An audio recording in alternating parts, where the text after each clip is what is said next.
Some dude with dreads gets his whole face rearranged by a single glorious punch. Our boy stands over the goon squad he just dropped, ready to start asking questions. He calls them out for shaking down the poor kid he literally just gave that money to. The main trash bag starts bowing, but our guy ain't hearing any of that fake apology. The whole crew bolts while our boy just watches, knowing he's the baddest dude here. He gives the money back to the little girl, telling her to head home already. Our guy gives her a head pat and some big bro advice. What a softie deep down. He walks off feeling pretty good about himself, leaving the alley behind. But then the kid starts screaming for him like she's about to get abducted. Our boy turns around, completely clueless about the sketchy-ass Jeep pulling up behind him. And just like that, our boy gets absolutely deleted by Truck Kun, the isekai god. Our guy Kai hits us with the ordinary college student line. Yeah, sure you are, buddy. He wakes up to some blue-haired lolly giving him the weirdest CPR I've ever seen. This girl I is just happy her master is back, like this is a normal Tuesday. Kai is rightfully trying to escape this clingy shadow girl who just introduced herself. She explains she healed him with her bodily fluids, and I think our boy just died again. Kai's trying to process getting healed by spit, being in a desert, and having a shadow loli. Shadow loli I drops the lore bomb. Welcome to the shadow world, my dude. Apparently this is the afterlife for people who died with major regrets, so basically Twitter. And in this world, your shadow becomes your ride or die companion. Things just got weird. Kai is absolutely losing it because his shadow is a lolly and not some edgy demon. Our boy tries to dip, claiming he's just gonna walk home to mommy like a lost kid. He finally looks down and realizes his actual shadow is MIA because she's standing right there. The oh shit moment finally hits him as he realizes this isn't just a bad dream. Kai gets real creepy, trying to sweet-talk the escape route info out of Shadow Loli I. With a single rumor to go on, he snatches her up and decides to speedrun the afterlife. He scoffs at the idea of danger, completely forgetting he just got flattened by a car. The desert immediately answers his question with some giant world-ending beetle claws. Kai is forced to eat his words as he dodges what looks like certain death. And his protector Ai is already caught, screaming her head off about scary bugs. And of course, some creepy grandpa shows up out of nowhere to monologue about stealing his Shadow Loli. Kai starts yelling at the old man, who's just chilling on his giant scorpion like a Bond villain. The old man drops the lore. You lose your shadow here, you get permanently deleted from existence. He keeps yapping about how eating shadows is the local version of a protein shake for power and life. Apparently, Shadow Loli I is a gourmet meal because she's humanoid, and this geezer is hungry. Our boy tries to hit him with a shonen justice speech, and the villain is genuinely confused by the concept. Creepy grandpa just laughs, pulling out the classic survival of the fittest excuse for being a dick. And then he immediately gets impaled mid-laugh because there's always a bigger fish. A new mummy-looking dude on a giant lizard just stole his kill and his catchphrase. This bandage freak literally says, "I'll remember that," like he's taking notes on how to be a better villain. The new bandage freak has his giant lizard swallow the whole damn situation, I included. Mummy dude starts dropping the digestion timer, basically telling Kai his loli has 3 minutes to live. Our boy Kai finally taps into his inner shonen protagonist, getting all glowy and pissed off. And the mummy freak is completely shocked, like he's never seen the main character power up before. Kai goes full rage mode, demanding his Shadow Loli back with a supercharged fist. He lands a hit right on the lizard's dome, screaming for his Shadow Loli back like a true simp. Both the mummy and the grandpa who should be dead are absolutely losing their minds at this. Our boy literally punched a kaiju into the sky, leaving a damn crater where it used to be. Mummy dude is actually laughing, impressed by the power but still talking mad shit from the sidelines. And of course the big lizard is back for round 2 because nothing is ever that easy. Mummy dude is already calling the fight over, clearly underestimating the power of friendship and rage. And creepy grandpa is back, forming a temporary alliance with Kai to take down the bandage freak. The old man goes for the kill, but mummy dude just stands there like he's waiting for a bus. Creepy grandpa gets digitally deleted from existence mid-swing, guess his subscription to life expired. Mummy dude explains the rules. Your shadow dies, you die. Now he's trying to speedrun the process for Kai. Our boy Kai is literally trying to German suplex a kaiju to stop it from digesting his loli. The bandage freak is still monologuing about how strong Kai is, but says time's up. Classic villain mistake. Kai goes Super Saiyan Blue again, screaming about saving Ai while the villain keeps running his mouth. He stomps the ground so hard the lizard starts having a seizure, finally shutting the mummy up. And a giant fucking laser beam just shoots out of the lizard's stomach. Looks like Ai is making a dramatic exit. Ai pops out of the lizard's gut, more worried about the ick factor than the fact she was almost digested. Our boy Kai is back to playing the cool big bro, comforting his Shadow Loli after she almost got eaten. Ai explains her mouth laser has 2 settings, stun and kill, but it runs on a battery. Kai pats her on the head, promising to be her bodyguard while she recharges her ultimate move. Mummy dude gets digitally deleted, absolutely fuming that he lost to a guy on his first day. With the coast clear, our heroes look out at the endless desert, wondering what the hell to do now. Kai throws Ai on his shoulder, declaring they're gonna find the exit to this god-forsaken afterlife. But of course, some new jacked-up villain in a cloak was watching the whole thing from a distance. This new psycho is already planning on snitching to his boss about the new genius in town. Kai is absolutely dying on this desert hike while Ai is just vibing, not even breaking a sweat. Kai's trying to ask his shadow if she's hungry, completely forgetting she's, a shadow. Our boy is having a full-on meltdown about starvation, while Ai reminds him that shadows don't need snacks. The smell of food hits his nostrils, and suddenly our boy's got more energy than a toddler on pixie sticks. He immediately ditches his shadow Loli, choosing the pursuit of a potential mirage burger over common sense. Our boy is booking it towards his meal when a random purple death slash tries to cut him in half. He's forced to do a sick anime dodge, realizing this world doesn't even let you look for food in peace. Both of them are just standing there completely baffled, like, did the desert just try to shank me? Turns out that random slash was a casual attack that literally carved a canyon into the damn desert. Kai is absolutely losing his shit, complaining that all he wanted was a snack, not a fight with Zoro. And of course, the source of the attack is some giant lady in stilettos, because this world just keeps getting weirder. This new sword lady threatens to turn our boy into a kebab, and honestly, she looks like she means it. Kai immediately tries to de-escalate, pulling the "we're just hungry tourist" card like a total dork. She ain't buying his friendly neighborhood act for a second and tells him to get lost. Shadow Loli Ai backs him up, trying to barter for food like her master is a starving puppy. Sword Lady is now suspicious, realizing this hungry newcomer somehow dodged her canyon carving attack. She drops the lore bomb that you have to literally will your own food into existence here. Our boy is completely lost, asking for the tutorial on how to make shadow burgers. She actually gives him the instructions, telling him to vibe with the edgy energy around him. Kai sits down to try and manifest a Big Mac while Ai watches on like a proud mom. And of course, he's a prodigy, sucking up shadow energy like a vacuum cleaner on max setting. Sword Lady is absolutely floored that our boy is a natural-born shadow energy god. Kai gets a big head and decides his first act of creation will be a goddamn steak. And he actually does it, manifesting some mystery meat that has Ai absolutely losing her mind. Our boy is literally crying over his shadow food while Sword Lady rethinks her entire life. They both pass out in a food coma while Sword Lady starts thinking he's the chosen one. Sword Lady, now named Laz, does a complete 180 and invites him to her fortress. And it turns out her fortress is a giant, spiky death castle in the middle of nowhere. Our boy and his Loli are gawking like tourists while Laz gives them the welcome speech. She drops more lore about the wasteland of regrets, which sounds like my high school diary. Apparently, this is the good guy fortress for people who don't eat other people's shadows. Sword Lady Laz explains her spiky fortress is for protection, and Kai's still trying to grasp the Shadow Minecraft logic. Shadow Loli Ai asks why they need walls if they're so strong, calling out the plot holes in their defense strategy. Laz explains that not everyone is a shonen protagonist like Kai, so the plebs have to grind for power the slow way. And speak of the devil, some new dude in full plate armor just clanks into the scene like he owns the place. This new night bro is carrying a whole-ass roasted pig, and Kai's drooling like he's never seen food before. Turns out Night Bro is the lunch lady of this fortress, telling all the hungry souls to form an orderly queue for pork. Laz introduces him as Lita, the second in command, who's already offering our boy a drink like a friendly frat bro. So Sword Lady Laz explains their whole commune system, where everyone pitches in to survive this hellscape. And here comes the recruitment pitch. Laz is trying to get our boy to join her anti-shadow eating club. But our boy Kai hits her with the thanks but no thanks, still dead set on his speedrun back to Earth. Sword Lady Laz is absolutely flabbergasted, telling Kai his escape plan is a certified pipe dream. Our boy just pats his shadow Loli, basically saying, "Watch me," while Ai promises to protect her master. Laz gives up trying to recruit him, hitting him with a "good luck, you'll need it, farewell." But then she turns around like she just heard a car crash, completely baffled by something off-screen. Turns out some new purple-caped dickhead is running a protection racket on the fortress's weaker residents. The poor dude is on his knees, begging for mercy because his shadow cooking skills aren't Michelin star level. And Purple Cape Bro immediately chooses violence, pissed that his free meal isn't gourmet enough for his palate. Kai watches this shakedown, and Laz explains the food pyramid here is based on who can manifest the best snacks. She drops more lore. Strong dudes need high-energy food, but making it is a full-time job that kills your grind. Kai finally gets it. The top dogs use the plebs as personal chefs so they can power level without interruption. Sword Lady Laz tries to justify this whole protection racket as a necessary evil. Purple Cape Bro is literally kicking a dude for not making him a 5-star shadow meal. And Laz finally steps in, blocking his boot with her sword like a total badass.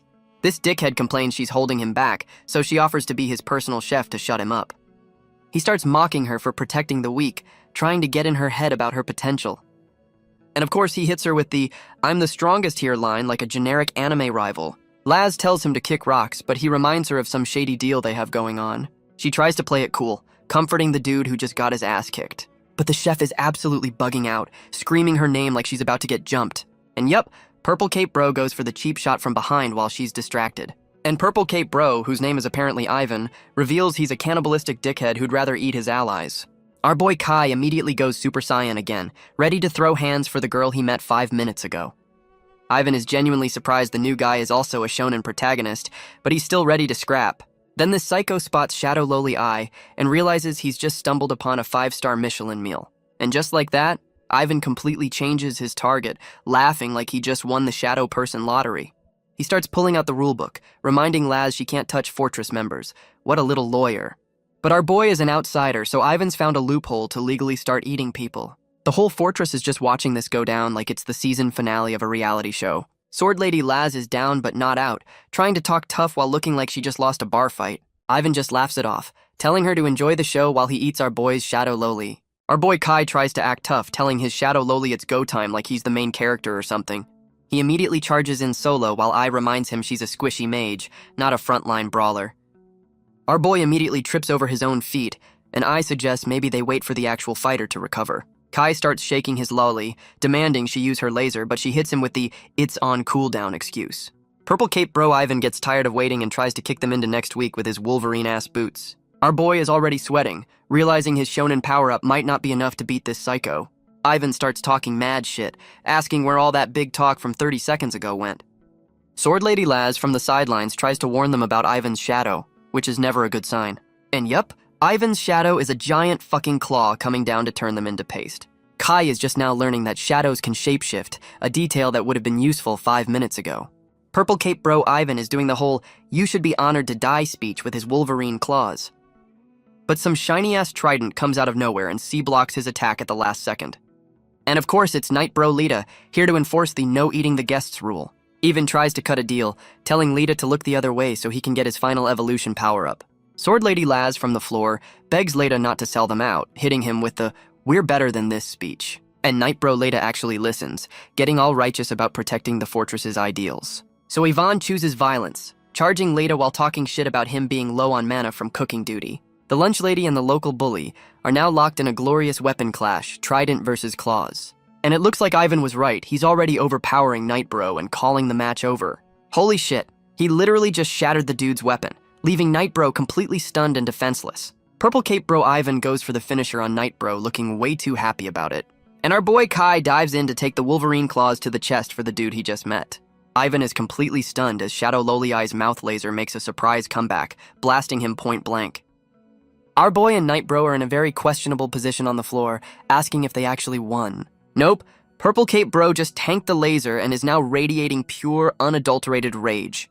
He hits them with the classic "you almost had me" villain speech before promising to eat them. This psycho immediately charges again, trying to turn our two bros on the floor into a kebab. Our boy Kai stops the injured Night Bro, telling him to sit back and watch the master work his magic. And Ivan gets absolutely decked by an invisible attack, sending him flying like a ragdoll.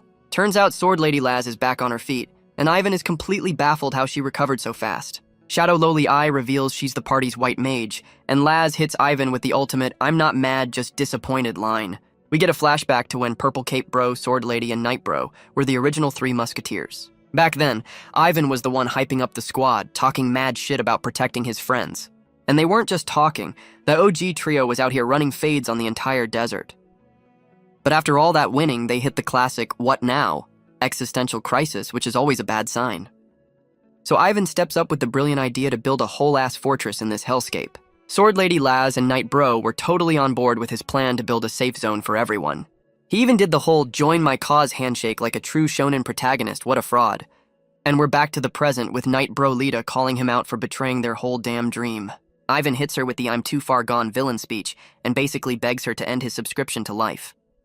Sword Lady Laz gives her ex-bestie the "get lost or die" speech, but he's still talking shit from the floor. She literally turns her back on him, hitting him with the coldest "just leave" I've ever seen. Purple Cape Bro Ivan starts dropping cryptic warnings like a Bond villain who just lost the first fight. This psycho starts laughing about his villain origin story, blaming it all on fate like a total edgelord. He drops the lore bomb. This whole world is a farm run by 10 god-tier bosses, and they're all just cattle. Ivan explains their whole power leveling grind is just them getting fattened up for the slaughter. Turns out this dude got a promotion to middle management for the bad guys after winning a fight. Sword Lady Laz tries to hit him with the power of friendship, but Ivan's already deep in his villain arc. Just as things get emotional, some menacing sound effect starts playing, because the plot never sleeps. A giant fucking Stargate just opens up on their wall, and everyone realizes their safe zone just expired. And of course, the middle manager is a creepy-ass clown who just popped up on their TV. Creepy Clown Bro lays out the rules for this new tower defense game: win and get a prize. But if they lose, they're on the menu. And he says this with a thumbs up. What a dick. Our boy and the whole squad are just standing there, completely shook by this Hunger Games announcement. Purple Cape Bro Ivan, from the floor, basically says, "I told you so," confirming they're all just toys. Our boy Kai is already spiraling, asking the important questions like, are we all gonna die? Sword Lady Laz is already talking about using her secret trump card, because of course she has one. She's trying to get through to her ex-bestie Ivan, asking if he turned evil just because he lost hope. She hits him with the power of friendship speech, trying to get the old squad back together for one last ride. Ivan laughs it off, but agrees to the suicide mission. Guess the villain arc was just a phase. Our boy Kai officially joins the squad, and Shadow Lowly Eye is right there to back him up like a true ride or die. The whole crew, including the newly reformed Purple Cape Bro, rolls out to give these guests a warm welcome. And 24 hours later, the B-team villains arrive. Some blonde with a hammer, a bald meathead, and a sketchy dude on a turtle. Hammer Girl is already complaining about getting a sunburn while confirming they're just here on a demolition job. The new goon squad casually strolls up to the front gate, and yes, their ride is a fucking turtle. They bust in expecting a fight, and Hammer Girl is already asking for a surrender like she owns the place. But the whole fortress is a ghost town, and the sketchy dude on the turtle is the first to smell a rat. The turtle rider immediately calls out the trap because of course the quiet, sketchy one is the brains of the operation. And right on cue, the walls try to turn them into human pincushions with a classic arrow barrage. But this new squad just scoffs, blocking the whole volley like it's a light drizzle. This is gonna be a long day. Hammer Girl just bats the arrows away with her giant mallet like she's playing whack-a-mole. And Sketchy Turtle Bro uses his pet to create a windshield because of course he does. Meanwhile, Bald Meathead just tanks the arrows with his bare chest, not even flinching. Hammer Girl is already talking shit, calling their welcome party a complete disappointment. Then the ground starts shaking and the whole goon squad thinks it's just a random earthquake. Nope. That's just the real trap going off with a massive explosion in the middle of the fortress. Hammer Girl is officially pissed, but stops mid-rant when she spots something flying at her. And a bunch of giant fucking dish racks just fall out of the sky to trap them. The whole goon squad gets caught in a cage and smoke combo, completely blindsided by the kitchenware attack. The smoke clears and Sword Lady Laz is standing over a now caged Hammer Girl, looking down like a queen. Purple Cape Bro Ivan squares up with Bald Meathead, ready for his redemption arc cage match. Meanwhile, our boy and his crew are stuck fighting the sketchy dude on his battle turtle. Hammer Girl is actually impressed by the trap, calling out their plan like a smug anime villain. Sword Lady Laz drops the rules. It's a 1v1 cage match to the death, Highlander style. Hammer Girl scoffs at the idea of losing while Laz hits her with that talk shit, get hit energy. Purple Cape Bro Ivan is absolutely feral, ready to go full Wolverine on this bald meathead. Shadow Lowly Eye is more concerned with how gross the turtle is than the actual fight about to happen. And Sketchy Turtle Bro is officially pissed, promising to turn them into turtle food. Night Bro Leda suggests the brilliant strategy of using our boy as bait, and Kai is not having it. But our boy Kai ignores him and just charges in like a moron, choosing violence over tactics. Shadow Lowly Eye is acting as his personal fight game navigator, calling out the enemy's moves. Our boy is completely lost, asking for clarification like she's giving him IKEA instructions. And he immediately eats a turtle head to the face for not understanding the combo callouts. Kai gets absolutely folded, proving his I'll just punch it strategy needs a serious patch. Night Bro Lita is trying to coach this dumbass from the sidelines while I offers to pull something out. Our boy admits his only move is dodge, and Lita has to explain that street brawling ain't gonna cut it here. Kai finally decides to use a tactic, and Lita is shocked the meathead has a brain. He powers up his shonen fist, hitting them with a smug grin like he's been planning this all along. Sketchy Turtle Bro throws up a shield, and our boys go for the classic pincer attack. Kai and Night Bro hit the shield with a team-up attack, trying to crack the turtle's shell. And their big team-up attack immediately gets them both launched like they were shot out of a cannon. Our boy and Night Bro are already arguing about who messed up the plan, like a divorced couple. Night Bro later gets fed up and decides to solo this bitch, tired of carrying the newbie. But Sketchy Turtle Bro goes full edgelord, powering up like he's about to delete the whole server. Lita immediately hits the brakes while our boy Kai actually starts using his brain for once. Night Bro's only strategy is charge, and Kai looks like he's about to have an aneurysm. Our boy hits him with the rock, paper, scissors explanation, finally coming up with a plan that isn't punch harder. He tells his Shadow Loli to use her support skills, ordering up a tactical flashbang. Shadow Loli Eye fires a literal spirit bomb into the sky, and even she looks surprised by the glow-up. The flashbang works perfectly, and our boy charges in while the villain is still screaming about his retinas. Our boy goes full backpack mode on Sketchy Turtle Bro, screaming for the assist like a true gamer. Night Bro Lita is actually impressed. The dumbass came up with a plan and goes in for the kill. And that's a team-up finisher, turning Sketchy Turtle Bro into a shish kebab on a trident. Sketchy Turtle Bro starts lagging out of existence. Guess his subscription to life just expired. Our boy is already acting like a veteran, telling Night Bro the other fights are probably handled. Meanwhile, Sword Lady Laz is in a cage match with Hammer Girl, who's fighting in a damn bikini. Hammer Girl gets digitally crucified, but not before dropping the "my boss is stronger" anime trope. Sword Lady Laz hits her with the cold one-liner, completely unfazed by the B-team villain's threats. The squad regroups, feeling pretty good about their 2-0 victory, and asks where their emo friend is.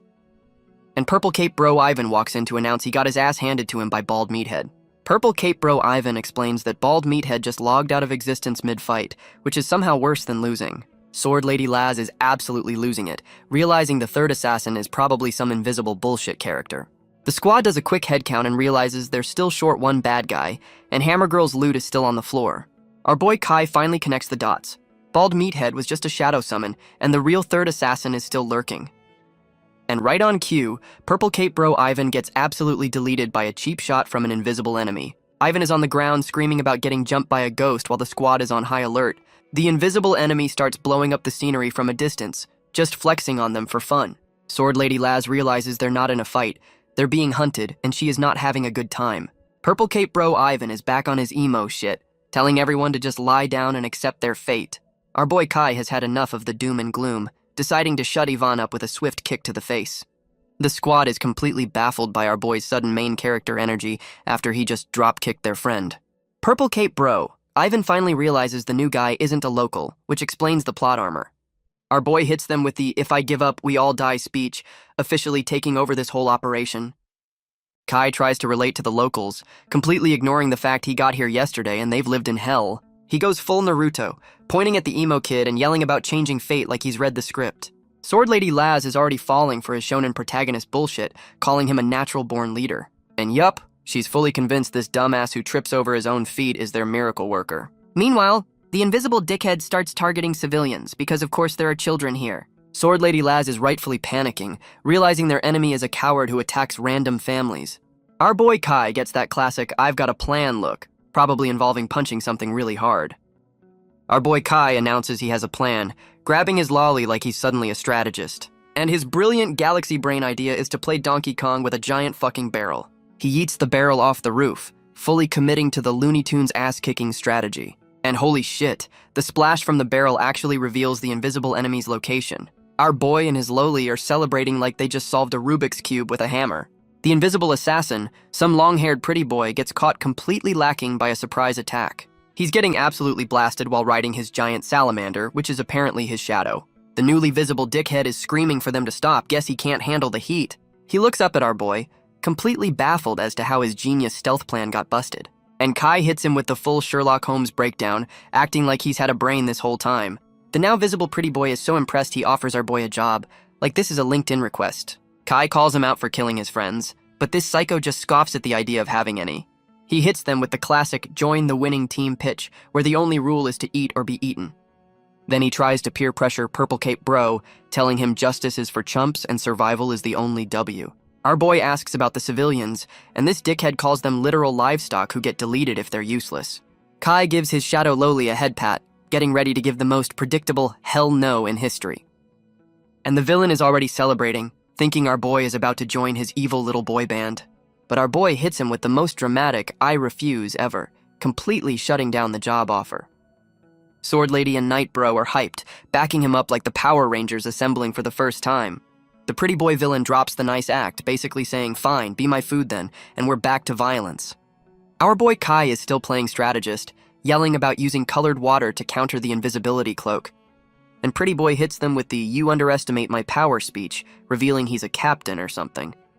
He orders his six-eyed lizard to go full kaiju mode, and this thing looks ready to level the city. The lizard immediately starts rampaging, and all the civilians are running for their lives like a Godzilla movie. Pretty Boy is just chilling, ordering his pet to turn their entire safe zone into a pile of rubble. Our boy and the squad are watching their home get wrecked, completely clueless on how to stop this thing. Sword Lady Laz drops the strategy. Its belly is the weak spot, but someone needs to be the bait. And Purple Cape Bro Yvonne volunteers for the suicide mission, ready for his big redemption arc moment. Sword Lady Laz gives him the "don't you dare die" threat as he walks off to be kaiju bait. And she hits him with the power of friendship, calling him a comrade as he goes off to probably die. Purple Cape Bro Ivan goes full Leroy Jenkins, screaming at the kaiju that he's the main course. Pretty Boy just scoffs, ordering his pet to eat the emo kid like he's a damn appetizer. Ivan is still screaming about taking them down with him, fully embracing his redemption death flag. But he pulls a fast one, yeeting his daggers at the master, not the pet, and Pretty Boy is genuinely surprised. The lizard just licks the attack away while Pretty Boy talks shit, completely missing the point of the distraction. And Sword Lady Laz pops up from behind with a smug, "you thought," ready to end this man's whole career. She hits him with a glowing cross slash, screaming about how they're not just B-list characters. The attack lands, and Pretty Boy is absolutely stunned he just got marked for death by the side character. This psycho starts monologuing about his healing factor, about to eat Laz to get his health bar back. But our boy Kai steps in, yelling that the buffet is officially closed for business. Our boy and Night Bro are playing tug of war with the lizard's tongue to save Sword Lady, and the lizard's tongue gets sliced clean off. Guess that's one way to stop a snack break. Pretty Boy starts lagging out of existence, absolutely fuming that his 5-star meal got canceled. The whole squad is passed out in the rubble, wondering how the hell they're gonna survive round 2. Our boy starts his motivational speaker arc, asking the survivors if they're cool with being on the menu. He goes full Naruto again, telling everyone to get up because he's speedrunning this afterlife or dying trying. And so begins their epic Oregon Trail journey across the desert, now with 100% more existential dread. The whole caravan comes to a halt, probably for a bathroom break or another random ambush. And of course, some new creepy grandpa with a pet frog shows up to announce this is their final destination. One of the new red shirts is already panicking, realizing their new tour guide is actually a serial killer. And the creepy frog grandpa immediately gets betrayed by some new cloaked psycho with a six-pack. The cloaked psycho folds the old man with a single swipe, not even bothering to say sorry. The rest of the grandpa's crew tries to book it, but the new villain is just floating there menacingly. This psycho hits them with the classic, "Where do you think you're going?" line with the smuggest grin ever. And he walks away from the pile of bodies like he just took out the trash. What a complete dickhead. Meanwhile, our boy Kai is passed out on a horse, while his lolly tries to wake him up for the training montage.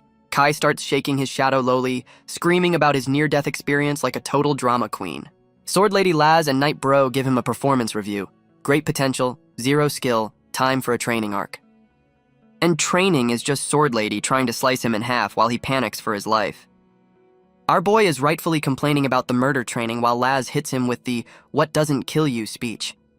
Shadow Lowly Eye is giving him the cheerleader routine while our boy complains she's not the one getting murdered. Sword Lady Laz is already simping for his potential, while Night Bro is rightfully questioning this whole plan. Night Bro later reminds her they can't just bet the whole fortress on some random kid who showed up yesterday. Our boy is having a full-on meltdown, complaining that this training is trying to kill him even on the toilet. He tries to make a run for it, but Night Bro's trident immediately puts a stop to that escape plan. And Night Bro Letta is standing there with a "you ain't going nowhere, bitch" look on his face.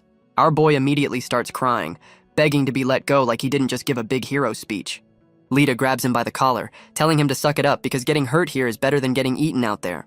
He hits him with the classic "get strong or die" shonen speech, finally getting through to this dumbass. And with that, the training arc is back on, because this world doesn't have time for crybabies. Night Bro Leta is officially done with the kid gloves, promising to turn our boy into a shish kebab. And he immediately yeets his trident at our boy, who's already screaming like he's seen a ghost. The trident lands way too close to the family jewels, and our boy's soul just left his body. After his near castration, our boy overhears some gossip about a whole squad just getting deleted. The locals are losing hope, admitting that even their strongest fighters can't stop the body count from rising. Turns out their little road trip has already cost them a third of their people, and morale is in the toilet. Our boy tries to play detective, realizing the numbers don't add up since he hasn't sensed any big bads. Some new sketchy grandpa pops up out of nowhere, dropping the killer is inside the house" trope. Kai immediately gets suspicious, asking the new creepy old dude if he's got some inside info. The old man dismisses him, so our boy and his lowly immediately start hyping up his non-existent resume. The sketchy old man claims he's got super hearing and overheard a whole-ass mutiny plot. Our boy is trying to process this, but the old man's story about the enemy eating 100 people sounds way too convenient. Kai finally puts two and two together, realizing the enemy just got a massive power-up by eating the traitors. But the old man immediately stops him, pulling the classic "you have no proof" card to isolate our boy. This dude is a master manipulator, telling Kai he'll cause a panic, and our boy is eating it all up. He gives our boy a solo mission to investigate, which is definitely not a trap to get him killed.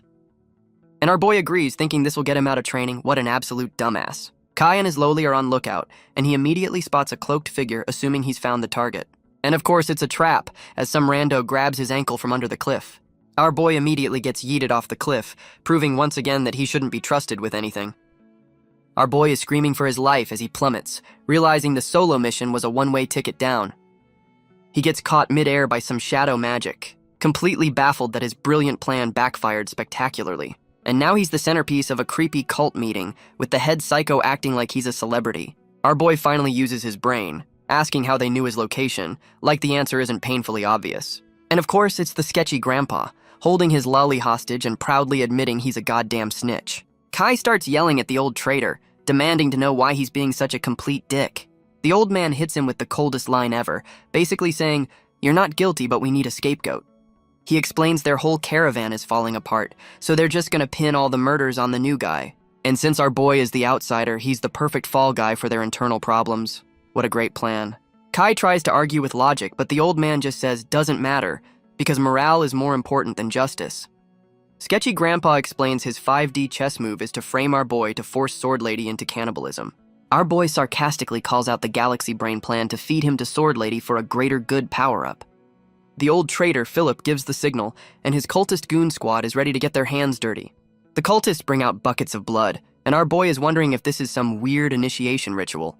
And they give our boy a blood shower to perfectly frame him for a murder spree. What a pro. Sketchy Grandpa Philip goes full evil mode, declaring the frame job is officially complete. He sends one of his minions to go snitch, telling him to bring Sword Lady and Night Bro for dinner.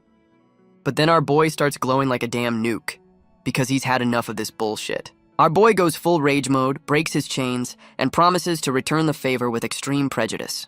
The old traitor is still trying the die for the greater good speech, not realizing our boy just activated God mode. Our boy Kai is calling out the old traitor for being just another hypocrite in this godforsaken afterlife. He goes for the flying shonen protagonist attack, yelling about how the old man's logic is absolute trash. And he lands a solid right hook, trying to punch the stupid right out of the old man's head. The old man hulks out, revealing he's been drinking his own Kool-Aid and actually believes his own bullshit. Our boy is in the zone, ready to throw hands with this geriatric on shadow steroids.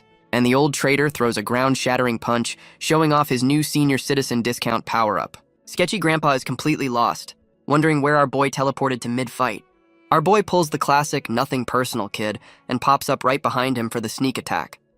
But the old man just hits him with the evil grin, telling him to just lie down and die already. Kai barely blocks the hit, realizing this old geezer is way stronger than he looks. Our boy pulls a smoke dash out of his ass while the old traitor talks shit like the warm-up is over. And the old man immediately goes for the cheap shot, yoinking the Shadow Loli with some creepy shadow tentacle. Shadow Loli I is rightfully freaking out, realizing she's just become the damsel in distress again.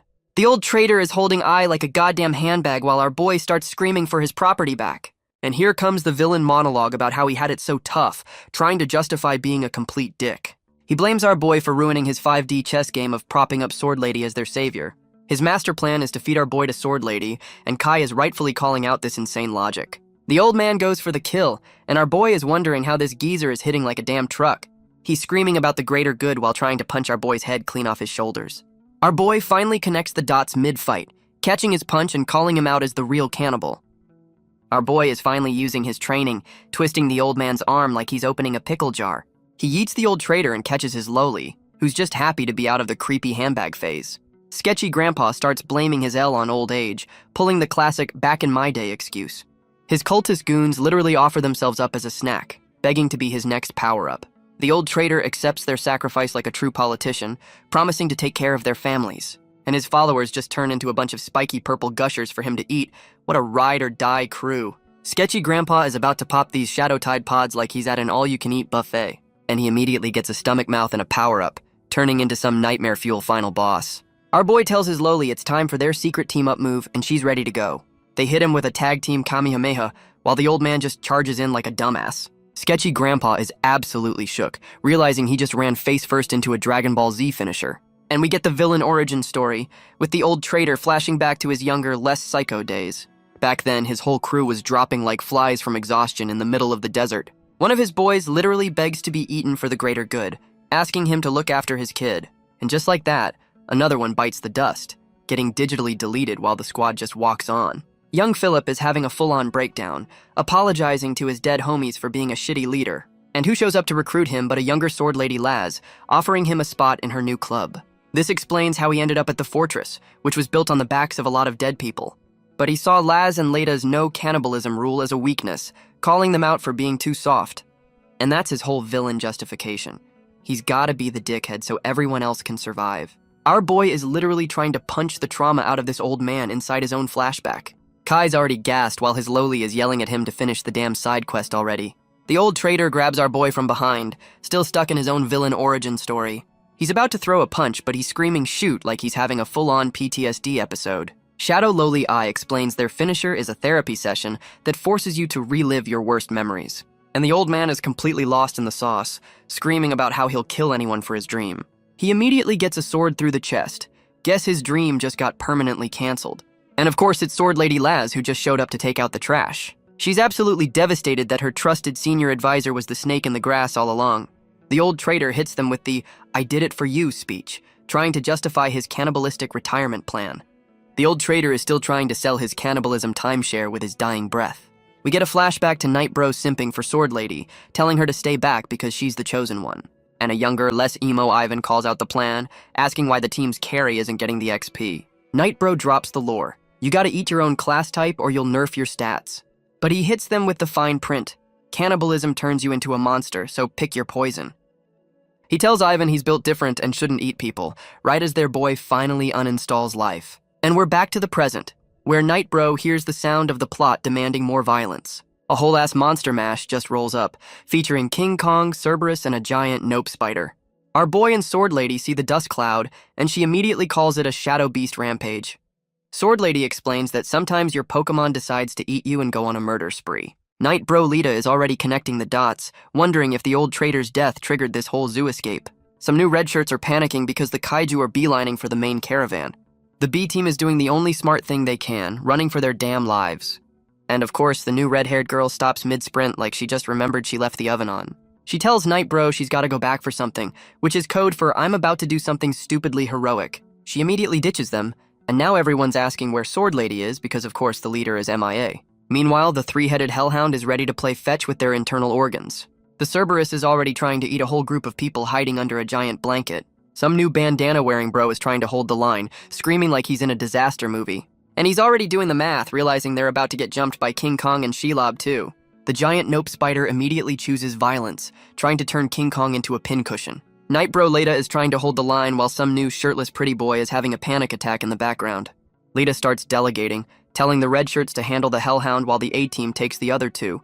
He immediately has to yell at shirtless bro to stop spacing out and actually join the damn fight. And shirtless bro finally activates, flexing his abs like that's his primary superpower. He charges in, yelling about hitting the weak spot like he just read the boss guide 5 minutes ago. But the spider and King Kong decide to just fight each other, starting their own kaiju cage match. The spider gets the first hit, stabbing King Kong right in the pec like a true dickhead. And King Kong goes absolutely feral, ready to turn this 8-legged freak into a purple smear on the ground. Night Bro and Shirtless Bro decide to just watch, and I agrees that letting them kill each other is the galaxy brain move. Our boy Kai, who's suddenly shirtless and shredded, starts taunting King Kong like he's trying to start a bar fight. He literally tells the giant ape "see you later" with his lolly on his shoulder, and the gorilla is just completely baffled. Some new pink-haired girl watches as a giant golden shield materializes, because of course there's another new character. And it's our boy and his lolly posing like they just won a game show after pulling off that shield move. Night Bro Leda reminds the B team they've still got a 3-headed hellhound to deal with, so no time for sightseeing. And the hellhound immediately gets deleted by a giant sword falling from the sky. Talk about a kill steal. And it's Sword Lady Laz making her grand re-entrance by landing on the monster's corpse like a superhero. The red shirts are all celebrating her return while some poor purple rat lies dead on the ground. A true hero. Bandana Bro explains their brilliant strategy was to use cloth rats as bait, which is both genius and pathetic. But he immediately feels bad for the rats because even in this hellscape, you gotta have a heart for the cannon fodder. Sword Lady Laz gives Bandana Bro a pep talk and he's simping so hard he can barely speak. Night Bro is admiring Laz's leadership, while Shirtless Bro points out the next random sky event. The sky starts raining blue pixels, and Night Bro and Shirtless Bro are gawking like it's the 4th of July. Bandana Bro is rightfully confused about the digital rain, because that's not how deserts work. The red shirts are literally crying tears of joy as the magic rain gives them a free power-up. Bandana Bro is feeling the gains while some other dude in the background goes full demon mode from the XP shower. Sword Lady Laz drops the lore. They're bathing in the liquidated remains of the kaiju they just killed. She gives a big speech, basically telling the red shirts they've officially graduated from being useless. The whole squad is now fully aboard the Sword Lady hype train, ready to die for her. Sword Lady hits them with the hero pose, promising a bright future that definitely involves more violence. And the whole squad is back on their post-apocalyptic Oregon Trail, marching towards the next certain death scenario. Sword Lady Laz is having a quiet emo moment, probably rethinking her decision to lead this band of misfits. Our boy Kai rolls up with the crew, looking like he's about to call her out on her cryptic leader bullshit. Kai hits her with the "I knew you'd be here," trying to act all deep like he's got a handle on things. And his brain is actually working, realizing her big hero speech was a front, and she's hiding some bad news. Sword Lady Laz admits he's right, but pulls the "it's a secret" card, promising it's for their own good. Kai's not having it, asking where the hell they're going since she's walking like she has desert GPS. She finally caves and reveals their next vacation spot is Shadow Beast Gorge, which sounds like a 5-star resort. Night Bro Leda immediately loses his cool, asking Laz if she's completely lost her damn mind. And he drops the lore. Their brilliant plan is to walk into the most dangerous place in the entire wasteland. Night Bro Leda hits Sword Lady with the facts, reminding her that Shadow Beast Gorge is a one-way trip. Sword Lady Laz argues that the XP rain from killing those beasts is their only shot at leveling up for survival. Night Bro is still not buying this high-risk, high-reward bullshit, basically telling her it's a suicide mission. And our boy Kai, who's been AFK this whole debate, finally decides to weigh in like he's the damn president. He asks Sword Lady for a pinky promise that she's not about to lead everyone into a meat grinder on purpose. And she hits him with the most confident "I swear" I've ever seen, which is either a good sign or a huge red flag. That's all our boy needed to hear, immediately going full hype man and rallying the troops for the death march. And just like that, our boy takes the lead, literally walking them into the valley of certain death with his loli on his shoulders. Night Bro is actually impressed, telling Laz that this dumbass who just showed up might be a better leader than her. Sword Lady gets all emotional, admitting she's got imposter syndrome and is ready to bet it all on the new guy.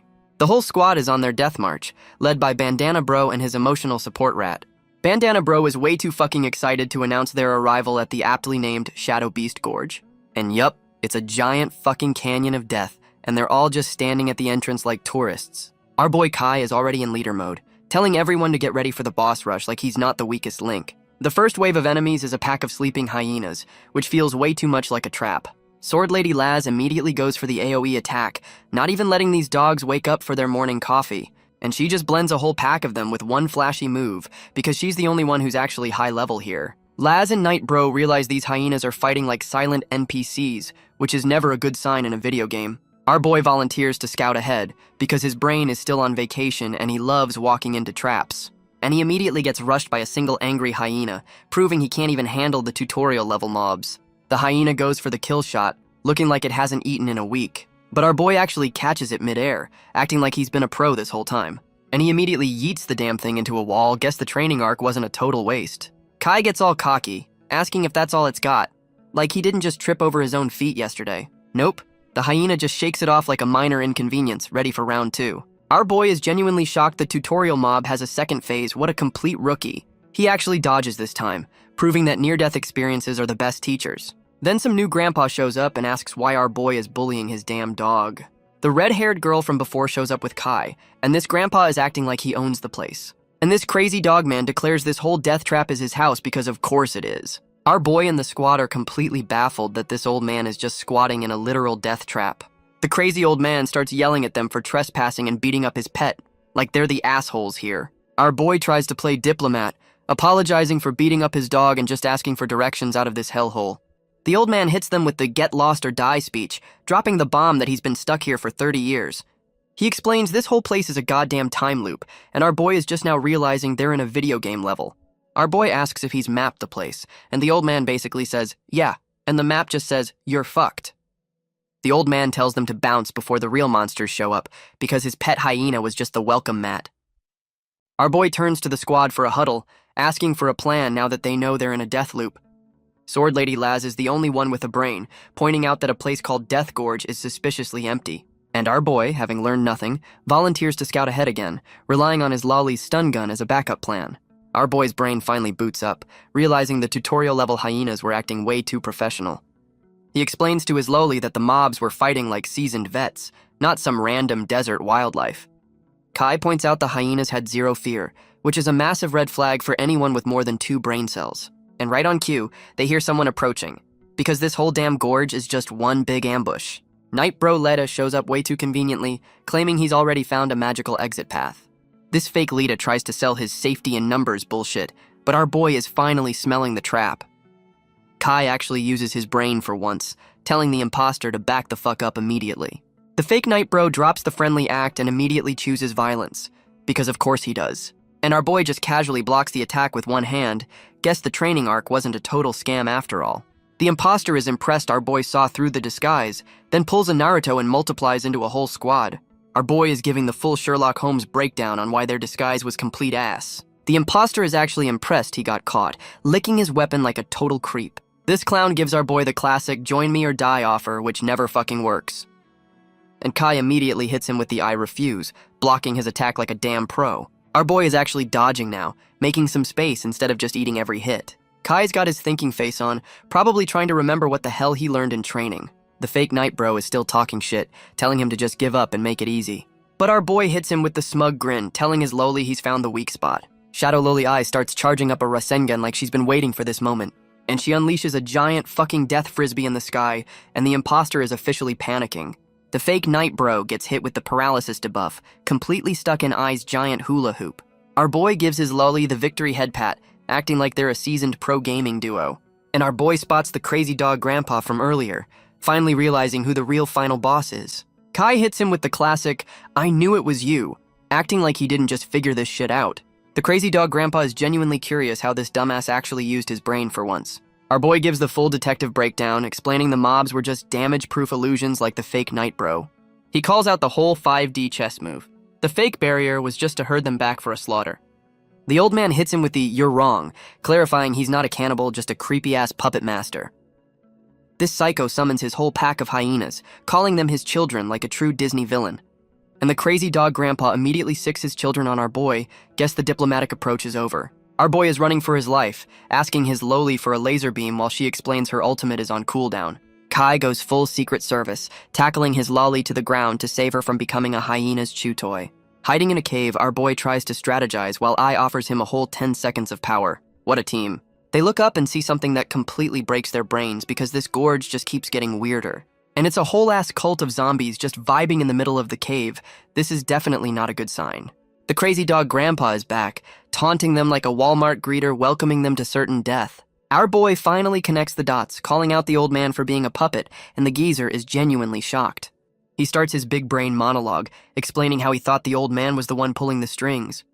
But then he drops the real lore bomb, the whole damn gorge is a spiderweb, and they're all just flies. And the crazy dog grandpa was just the bait, a high-level NPC designed to lure them into the main server trap. Our boy is still on his Sherlock Holmes shit, explaining the whole gorge is just a gym to farm their XP. The crazy dog grandpa basically gives him a slow clap, confirming our boy's galaxy brain theory is spot on. And the old man drops the final boss reveal, the whole damn gorge is the monster and they're the next meal.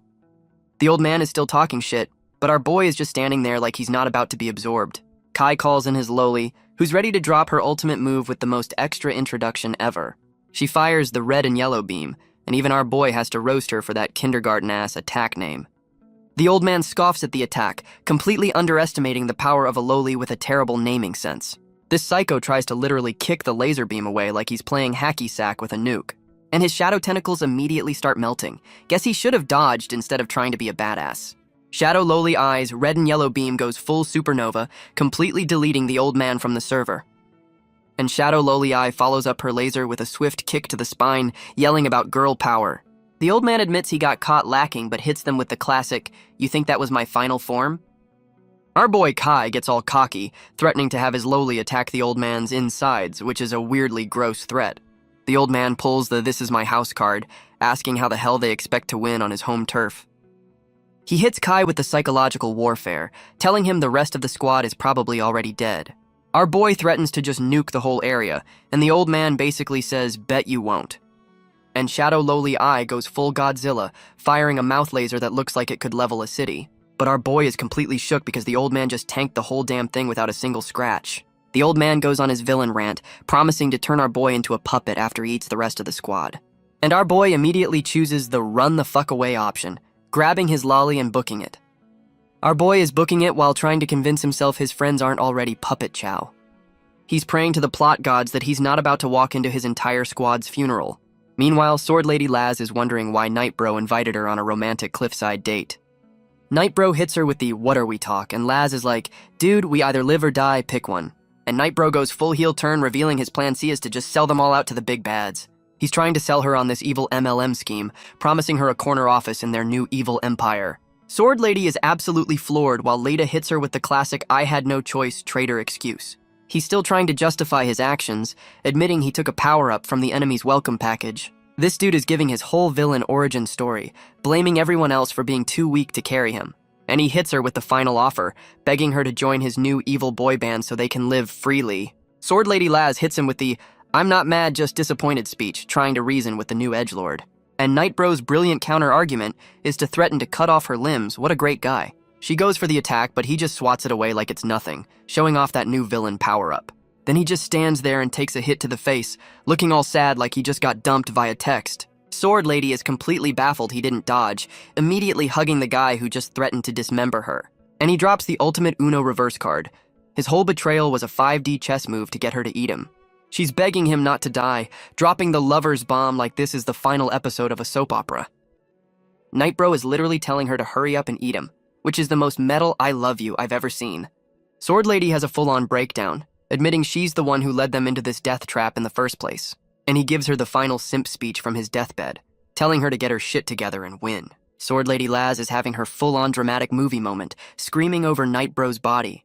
And she immediately books it with his corpse because ain't nobody got time for a funeral and a death trap. Our boy Kai finally shows up to the party, walking through a field of bodies like he's late for work. Shadow Lowly Eye confirms they missed the main event, and our boy looks like he just failed the side quest. Meanwhile, Bandana Bro's emotional support rat just sacrificed itself for the squad. A true fucking legend. Bandana Bro is getting jumped by hyenas, wishing the A-team would stop having their emo moments and help. And he's about to lose an arm, proving once again that the B-team can't handle shit on their own. But our boy Kai swoops in with the hero entrance, finally putting that training arc to good use. Bandana Bro is completely stunned that our boy just one-punched a hyena into digital dust. Kai goes full leader mode, telling the red shirts to run while he handles the mobs. What a glow-up. Bandana Bro is trying to play leader, rallying the B-team like he's not just as scared as they are.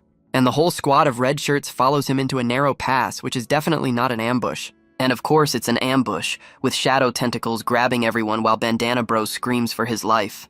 The red shirts immediately start panicking and trying to sacrifice each other, showing that classic team spirit. But some new blonde pretty boy whips out a sword. Guess not everyone on the B team is a total scrub.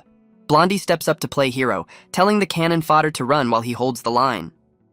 He's actually about to solo a whole swarm of shadow tentacles. This kid's got some serious balls. And he charges in, actually managing to cut through the bullshit instead of just screaming like everyone else. Then the red-haired girl shows up, complimenting him like she's his damn sensei, which is a huge red flag.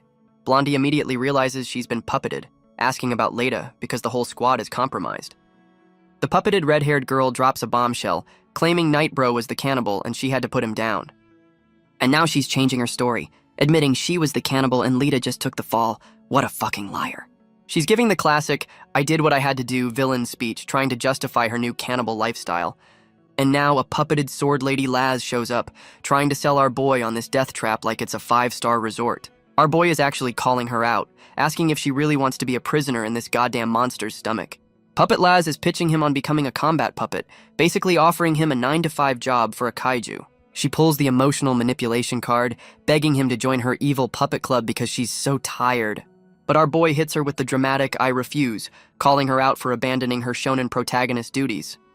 And since talking failed, Puppet Laz immediately goes for the cheap shot, trying to skewer the Shadow Lowly. The Lowly gets yoinked by a shadow tentacle while Puppet Laz talks shit about losing 2 friends in one day. Puppet Laz goes full anime finisher mode, trying to slice our boy in half like he's a damn vegetable. Our boy is just standing there, about to get deleted by his own brainwashed teammate, and the attack connects, turning the whole area into a goddamn light show of pain. Our boy is down for the count, looking like he just got his ass handed to him by his own friend. Shadow Loli Eye runs to her master's side, probably to remind him his plot armor is still active. Our boy shields his Loli, asking Puppet Laz if she's really gonna end it all here. He starts his shonen protagonist speech, admitting he's too weak but has one last galaxy brain plan. Puppet Laz is completely unfazed, telling him to stop stalling and just accept his death. His brilliant plan is to literally absorb his Loli's life force for a last-minute power-up. He asks his Loli if she's cool with being a human battery, and she gives him the full ride-or-die commitment. Our boy Kai goes full Super Saiyan, absorbing his Loli like she's a damn senzu bean. Puppet Laz is calling him out, saying his last-ditch power-up is just gonna make him go crazy. Our boy hits her with the better crazy than your puppet logic, fully committing to the insanity plea. He finishes his power-up, shooting a damn spirit bomb into the sky like he's trying to signal Batman. Puppet Laz is already calling it an L, thinking his big light show was a total dud. But then some giant blue hair dragons erupt from the ground and she's rightfully confused. One of the hair dragons immediately tries to eat her and she's struggling to block the damn thing. The attack lands, and she's getting absolutely rocked by our boy's new hairdo-based powers. And yep, she's already looking beat to shit. Guess that power-up wasn't a bluff after all. Now all the hair dragons are beelining for some poor bastard in the distance. Guess the real fight is starting. The hair dragons are going full ballistic, and it looks like our boy's new hairdo is the main event now. Puppet Laz is so beat down she's asking, "Who are you?" like she just got jumped by a whole new character. And some new blue-haired chick shows up, and Puppet Laz is having a full system error trying to place her. Laz's eyes are screaming, "Does not compute," as she tries to figure out who just crashed her puppet party.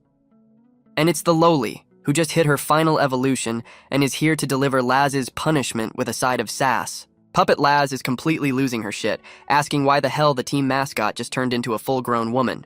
But it was all a projection, because our boy Kai is actually getting ripped apart by his own power-up. He's hitting her with the deathbed apology, while Shadow Loli Eye drops the "I love you" bomb at the worst possible time. But she's got one last galaxy brain idea, pulling out the secret plan B like she's been saving it. And her brilliant idea is for him to give her the power, but she might just eat him in the process. What a great plan. Kai's making his Loli his life insurance policy. What a bro move. Loli Eye's crying while Kai tells her to stop being a baby. Classic tsundere move. Loli Eye absorbs Kai's power and hits puberty in 2 seconds flat. Sword Lady Laz is shook by Loli Eye's sudden glow up, same. Grown-up Eye tells Laz to give up, looking like she's about to drop the hottest diss track. Laz is flexing, saying she's still got some fight left in her. Laz tells Eye to draw her weapon, ready to test her new form. Eye summons a shadow sword, guess she's not just a pretty face anymore. They clash swords and it looks like Eye's got the upper hand. Laz schools AI on sword fighting, proving experience trumps power-ups. Puppet Laz is actually complimenting grown-up Eye mid-fight, like she's grading her on a damn curve. Sword Lady creates some distance, probably tired of playing around with the new girl and ready to end it. Laz is shook at how fast Eye is learning, basically calling her a terrifying copycat ninja with a cheat code. She hits Eye with the classic, "You're good, but can you handle this anime challenge before the final boss move?" And she pulls out her ultimate move, complete with a flowery light show like a magical girl transformation. The whole area turns into a damn pedal blender, and grown-up Eye is right in the middle of it. Eye realizes the pretty flowers are just a smokescreen, and she's completely blind in this pink tornado. She spots a silhouette in the storm, trying to guess where the hell the real attack is coming from. Eye takes a wild swing at the shadow, basically just praying to the plot gods she hit something important. And she fucking lands it, but Laz just takes the hit, asking why she didn't dodge like this was the plan all along. Laz reveals her flower power was just a giant "do not disturb" sign to hide them from the real boss. She hands over the plot device box, the official "oh shit" button for when things get even worse. Sword Lady Laz uninstalls herself from the game to go meet Night Bro in the afterlife lobby. Grown-up Eye finally gets it, realizing the whole fight was just Laz's suicide by proxy training session. Our boy Kai finally wakes up from his power nap and runs over to his newly upgraded Loli. And she immediately puts him in his place, reminding him the Loli privileges have officially been revoked. Our boy is having a full-on meltdown because his pocket-sized cheerleader hit puberty and got an attitude. She's already setting new boundaries, and our boy is just now realizing he can't treat her like a pet anymore. Kai's already complaining about the cleanup, bitching that Laz's surrender still ended in a mess, and they look up to see the final boss is a giant fucking clown puppet, because of course it is. The giant clown puppet tries to gaslight them, asking why they won't be his friend while literally holding the strings. Our boy hits him with the hard no, immediately calling on his newly upgraded lolly to handle this creep. The clown sicks one of his hyena puppets on our boy, probably to see if he's still a total scrub. And our boy just folds the damn thing with one punch. Guess he kept some of that power up for himself. But it was a distraction, and now his evolved lolly is getting jumped by the clown's creepy cloaked fan club. One of the creeps gets way too close for comfort, and grown-up I is not having any of this dude's bad breath. She immediately hits them with the spin cycle, calling them out for being a bunch of disgusting weirdos. The clown psycho is still on his let's be friends bullshit, which is the biggest red flag in this entire hellscape. He pulls out his trump card, the puppeted B team, including Bandana Bro, to do his dirty work. And Puppet Bandana Bro starts pitching this death trap like it's a timeshare, trying to get our boy to join the cult. Our boy hits Puppet Bandana Bro with the "I'm saving you whether you like it or not" hero speech. The clown psycho is having a full-on villain breakdown, wondering why they won't just join his puppet MLM scheme. Kai calls in his newly upgraded loli, and she's already charging in like a damn freight train. Grown-up I goes for the aerial attack, about to slice and dice Puppet Bandana Bro's strings. And our boy Kai catches Bandana Bro mid-fall, proving he's got the hero catch down pat. The clown psycho is still talking shit, bragging about his unlimited supply of puppet strings like a true loser. Grown-up I hits him with the nothing personal kid and shows him she already cut his main strings. She immediately bounces while the clown is still trying to figure out how he got played so hard. The clown spots a little present flying his way, completely clueless about the incoming pain. And he gets a face full of explosion. Guess he should have paid more attention to the angry blue-haired girl. Kai tells his loli, it's go time against the giant clown. Grown-up I is ready to wreck shit with her fiery fist of fury. I punches the giant clown puppet with a red fist, very original. The clown puppet gets rocked by I's attack and stumbles back. I is impressed with her own power, but girl, you just got started. The clown puppet recovers and is ready for round 2, oh boy. I gets yeeted into the air. Looks like someone skipped leg day. I is falling fast, and this doesn't look good for our girl. Kai catches I just in time, showing off his surprisingly good reflexes. I is relieved but also shook. Guess she underestimated the clown. Our boy is back to bullying his loli, reminding her who's boss now that she's fun-sized again. The clown psycho is giving them a performance review, admitting the smoke bomb tactic was solid but not enough. And this motherfucker just laughs it off while his shadow magic patches the giant hole in his chest. The whole squad is shook, realizing this clown has a damn healing factor because of course he does. The clown psycho hits them with the death glare, ready to stop playing games and start collecting bodies. And Blondie Riku immediately grabs Bandana Bro. Guess the clown just activated his sleeper agents. The clown psycho explains his puppet MLM scheme. Once you're in for good. Loli I tries to stop them, but she's back to having the physical strength of a damn toddler.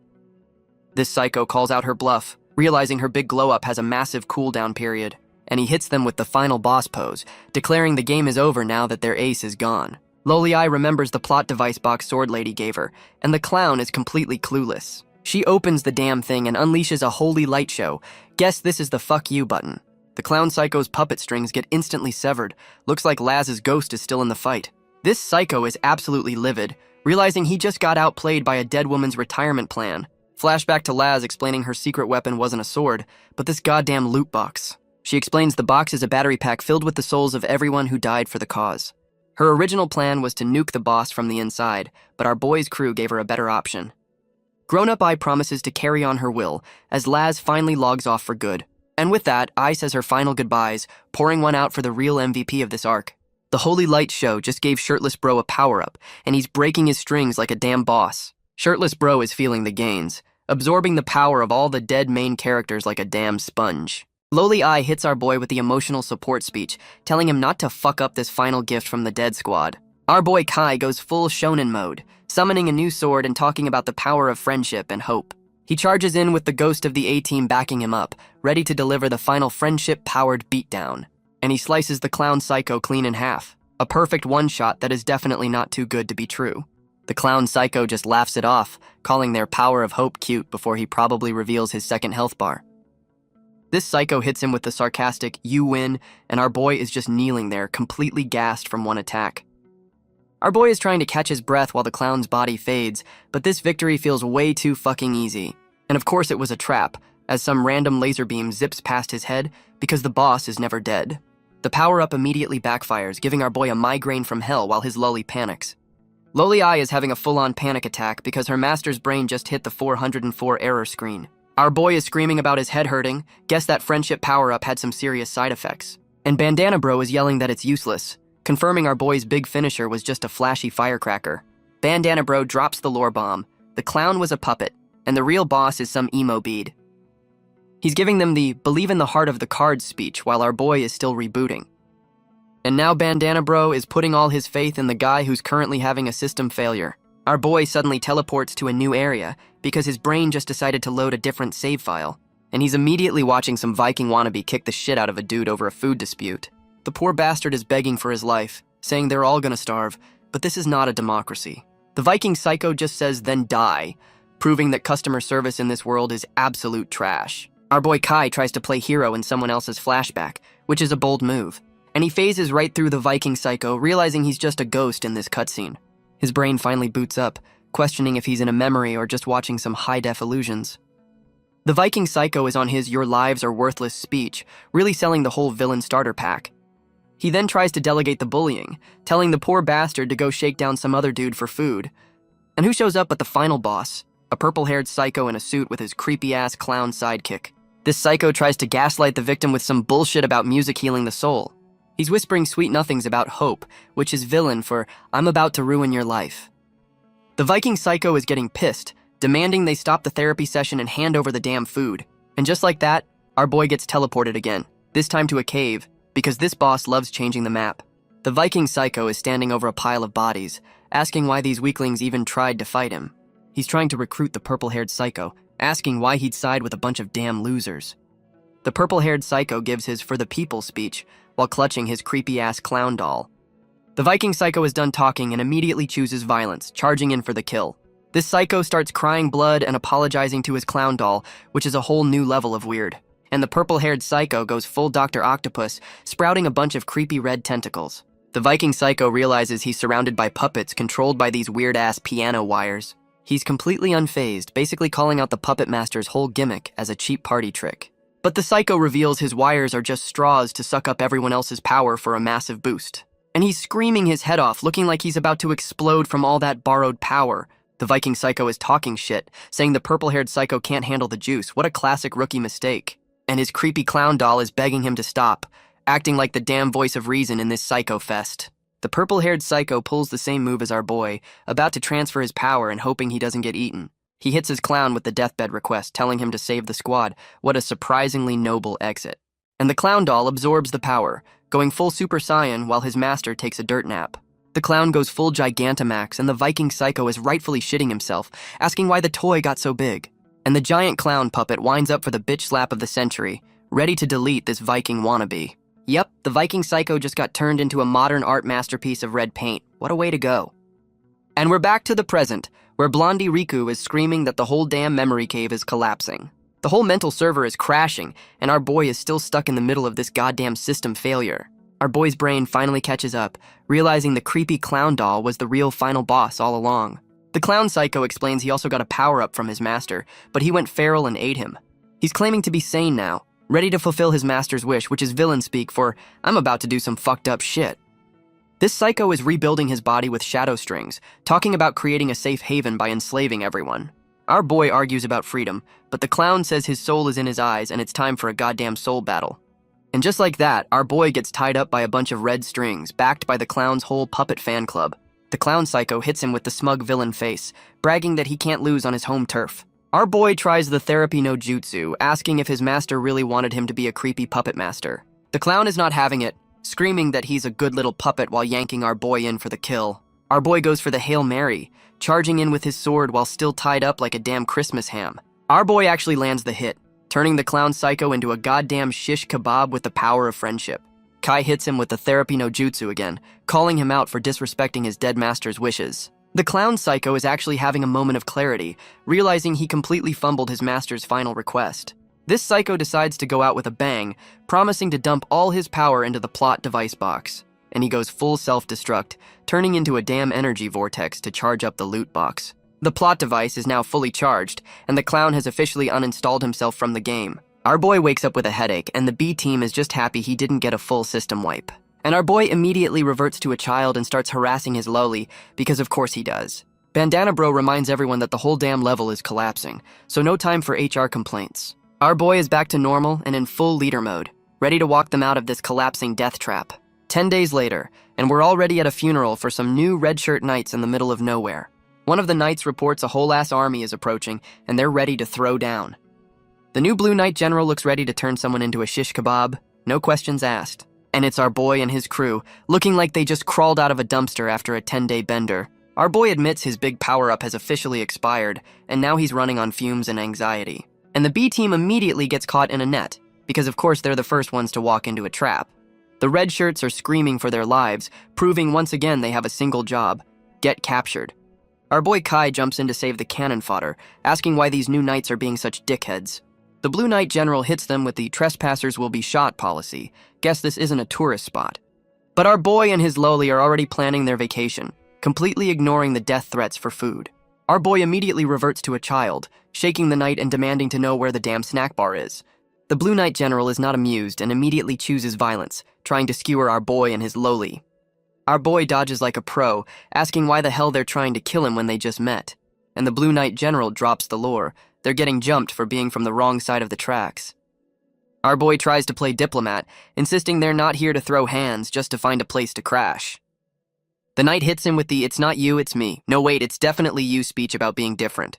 This dude gives his whole xenophobic TED talk, calling them invaders and saying murder is just their welcome wagon. Our boy is still trying to talk his way out of it, promising they'll be the quietest refugees ever. The Blue Knight General doubles down, saying their very existence is a threat, and our boy is just standing there. Our boy tries to hit him with a logic bomb, pointing out they all have shadows, like that's gonna stop a murder. The Blue Knight General drops the lore, explaining their whole racist system is based on who has shadow pets. He's basically accusing our boy's crew of being energy vampires who are ruining the local economy. And now he's calling them out for being cannibals who eat locals for XP, which is not entirely wrong. This dude is salty as hell that our boy's crew has a cheat code for leveling up while he's been grinding. He gives a whole history lesson on how they won a war and banished the last batch of regretful ones. The Blue Knight General hits them with the get lost or die ultimatum because diplomacy is for nerds. But the B team is rolling deep now, and Blondie Riku looks like he's ready to start some serious shit. The knight immediately assumes their silence is them plotting because he's got zero chill and maximum prejudice. And he immediately orders the attack because talking is boring and violence is the only real answer here. Some new grandpa from the B team steps up yelling that they're not the bad guys, you prejudiced assholes. The B team grandpa goes full revolutionary, giving the live free or die speech to a wall of armored dickheads. But our boy Kai steps in, literally putting his foot down on the old man's suicide charge. The old man is having a full-on meltdown, saying he'd rather die fighting than wait for another L. Kai hits them with the give me 1 hour negotiation tactic, trying to stop his own team from starting a war.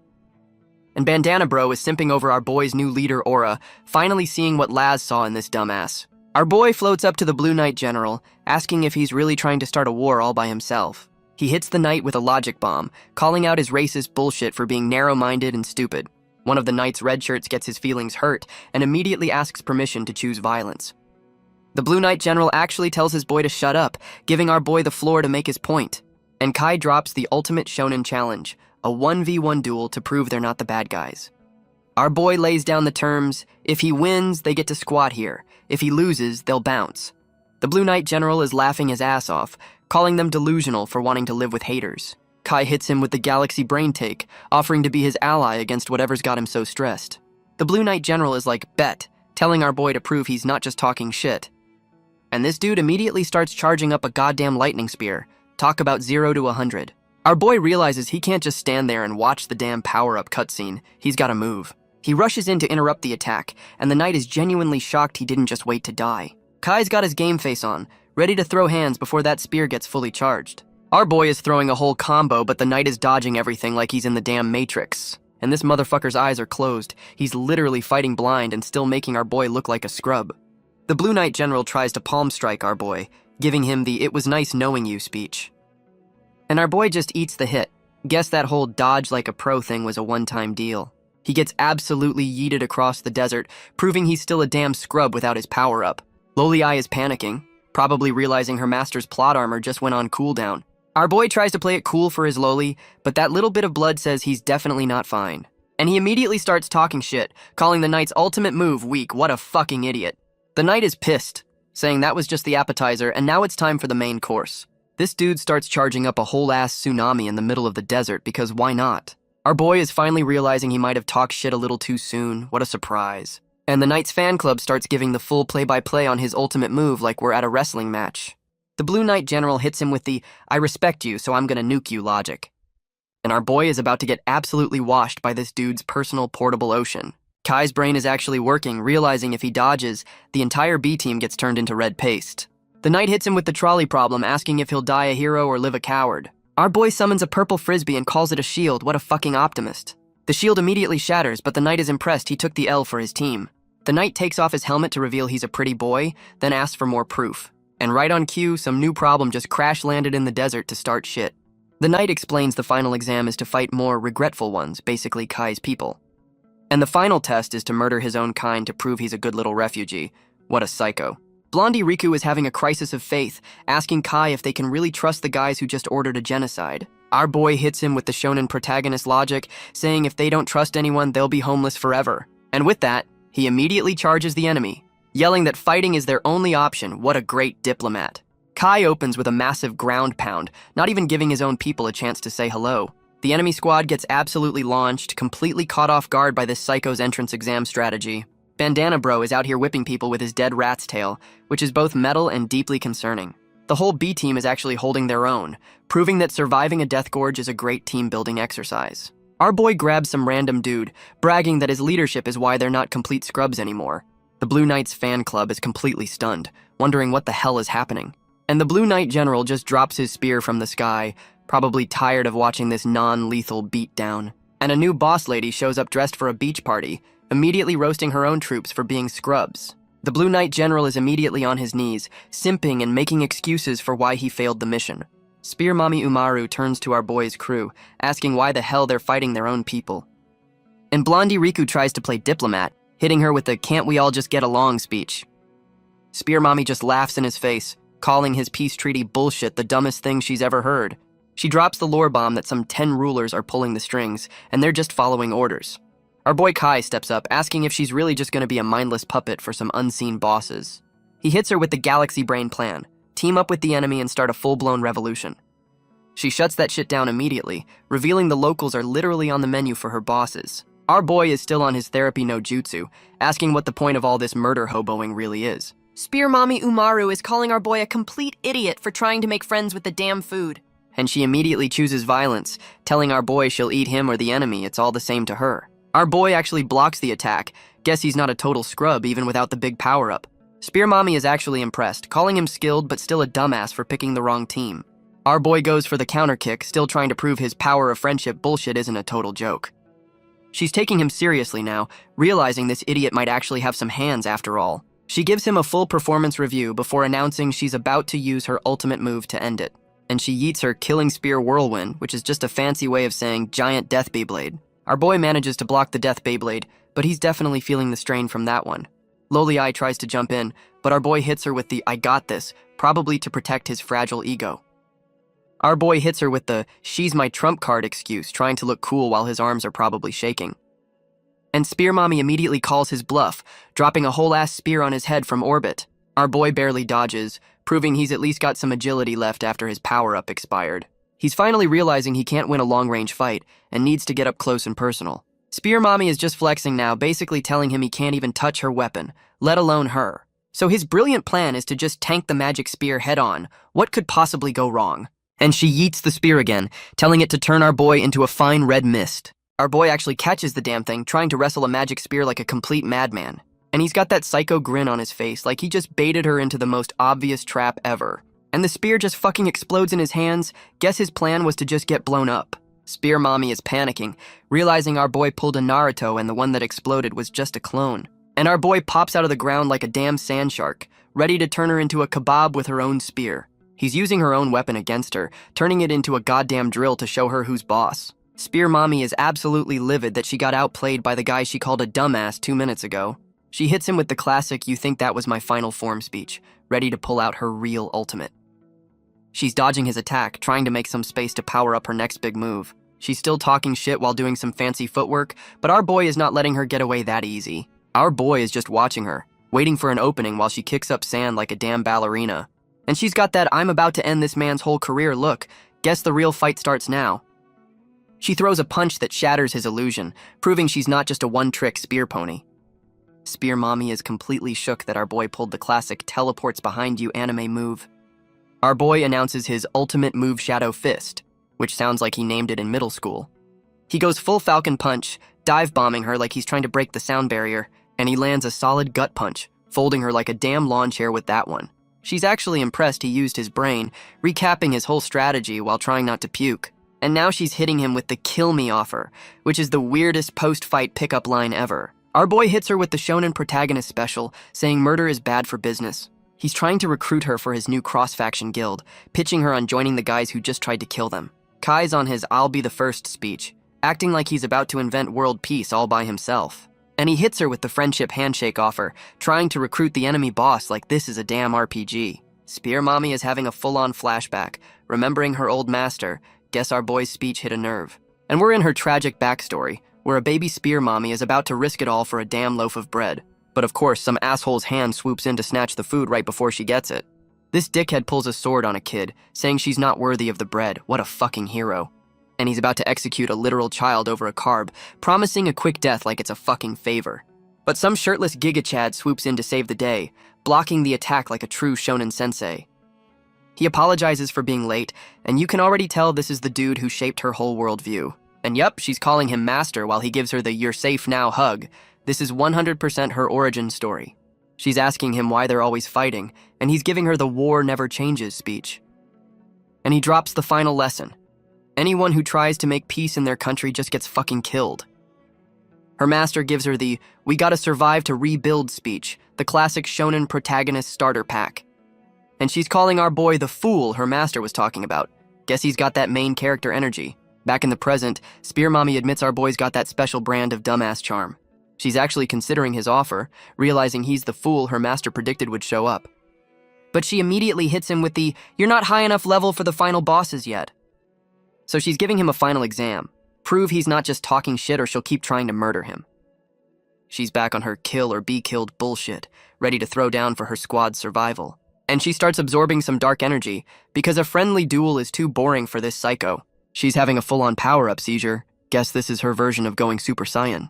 And she goes full demon mode, horns and all, because of course her final form is an edgelord's wet dream. Kai's like, "Hold up, you ate a shadow beast? WTF? This dude's power-up game is wild." Kai and Loli Eye are plotting, and she looks like she's about to drop some truth bombs. Loli Eye's like, "Don't even think about eating me for a power-up, perv." She knows his game. Kai's clarifying he wants her to transform into grown-up Ai, not be a snack. Smooth. Real smooth. Loli Eye's calling him out for being a thirsty creep, and honestly, she's not wrong. Spear Mommy struts in like she owns the place, dropping the "I'm just following orders" line. Spear Mommy's threatening them with death if they can't beat her. Classic villain move. Grown-up Ai's back and ready to rumble, shadow sword and all. Let's go. Spear Mommy charges in and it's on. Time for a desert showdown. Grown-up Ai blocks Spear Mommy's attack, looking like a seasoned pro. Get it, girl. Our boy Kai is charging up a Rasengan, while Grown-up Ai and Spear Mommy have their dance-off. Spear Mommy is giving them the "I'm not impressed" side-eye. She's already seen this shit before. She hits them with the breakdance whirlwind slash, dodging both of them like a damn pro. Kai's telling Grown-up Ai to stay back while he plays bait. What a gentleman. And Grown-up Ai immediately ignores him and charges in, because she's the one with the big sword. She comes in with the aerial wind slash, trying to end this with a flashy finisher. But Spear Mommy just swats it away like a damn fly. She's not even breaking a sweat. The attacks collide, creating another pretty light show that probably does zero actual damage. Our boy tries to pull the same distraction move again, yelling, "Take this!" like a damn Power Ranger. And Spear Mommy immediately calls his bluff and shanks the real him. Guess that trick only works once. Spear Mommy is flexing on our boy, bragging that her attacks are basically homing missiles of pain. Our boy hits her with the 5D chess move, revealing the clone was actually him and he just tanked the hit. She's completely shook that this dumbass willingly got impaled just to get in close for a punch. And he sends her flying with a goddamn uppercut, proving his pain tolerance is higher than his IQ. She eats dirt while our boy just stands there, probably bleeding internally but trying to look cool. And she's actually laughing on the ground, congratulating him on the win like this was just a friendly spar. Our boy immediately cashes in his victory token, telling her to join his crew as promised. She actually agrees. Guess getting folded by a dumbass is her version of a job interview. Spear Mommy immediately tells her goons to chill the fuck out, calling off the whole damn war. And she announces to her whole army that they're following our boy now. What a fucking glow-up. And her goons are already on board, hoping our boy can lead them without all the murder hoboing. Spear Mommy is on her redemption arc, declaring she's trying this whole no bloodshed thing now. Her whole army is literally crying with joy, ready to follow her into this new pacifist MLM scheme. Our boy is looking at her like there's a catch, because there's always a fucking catch. And she immediately hits him with the, no time to explain, listen to this secret plot dump. She's giving him the full history lesson, saying this new war is a whole different kind of fucked up. And she drops the bomb that one of the 10 rulers is about to start some shit. Guess we found the final bosses. Our boy is asking the real questions, like why these god-tier psychos are even bothering with a war. She explains the rulers are just farming strong people to eat, running a whole damn Hunger Games for snacks. And apparently they keep the war small so no one gets strong enough to fight back. What a bunch of cowards. Spear Mommy's dropping the lore bomb, saying some new psycho showed up and fucked everything up. And the new problem is some red-haired edgelord named Gilbert, who looks like he just crawled out of a Hot Topic. Our boy asks his Loli if she knows the guy, and she's just as clueless as he is. What a great intel team. Spear Mommy reveals this Gilbert dude is a shadow beast, which explains the whole I'm evil aesthetic. Our boy and his Loli are completely shook, realizing they just went from fighting people to fighting actual monsters. She explains some shadow beasts leveled up their IQ and became god tier by eating people, basically a rival faction of psychos. Our boy's finally using his brain, asking if these cannibal monsters have their own kingdom to rival the other psychos. And yep, they've got their own damn country, the Shadow Beast Wasteland, which sounds like a lovely vacation spot. Apparently the OG Shadow Beasts were just trying to nap forever, minding their own damn business. But of course, this Gilbert psycho had to wake up and choose violence, rolling up to the ruler's crib to start shit. Spear Mommy explains this Gilbert psycho just walked into the ruler's crib and left them speechless. Our boy is trying to process this new lore dump about some mystery pill. She reveals her demon form came from a steroid pill that fuses you with a shadow beast. And of course, the fine print on that power-up is a guaranteed death sentence. Our boy actually uses his brain, asking why they'd waste good food with a suicide pill. She's like, beats me. But everyone else who took it is dead, so good luck. She hits him with the vague, a big crisis is coming warning, because of course she does. And she drops the deadline. They've got 3 months before the next big invasion. She's basically saying if she dies, they're sending in the manager next time and he's a dick. And she fades out, putting all her hope in our boy to find the no-kill route. Our boy Kai is feeling himself, saying 3 months is plenty of time to prep for the apocalypse. Kai and his Loli are walking into the Knight's camp like they own the place, ready to start their new alliance. Our boy is giving the Blue Knight General the you better not be a liar stare, making sure the deal is still on. And the Blue Knight General officially welcomes him to the team. Guess he's a man of his word after all. 3 months later, and they've built a whole-ass castle in the desert. Talk about a glow-up. And here come the new villains, a whiny Skull Kid and some shirtless dude with octopus tentacles. Skull Kid is pointing out the new fortress, wondering where the hell this thing came from. Tentacle Bro is getting all excited, thinking this new castle is an invitation to throw hands. And Tentacle Bro immediately charges in, ready to find out who's dumb enough to challenge the 10 rulers. But the place is a ghost town, and Skull Kid is already calling our boy's crew a bunch of idiots. Tentacle Bro is already monologuing, calling our boy's crew dumbasses for not understanding the local physics.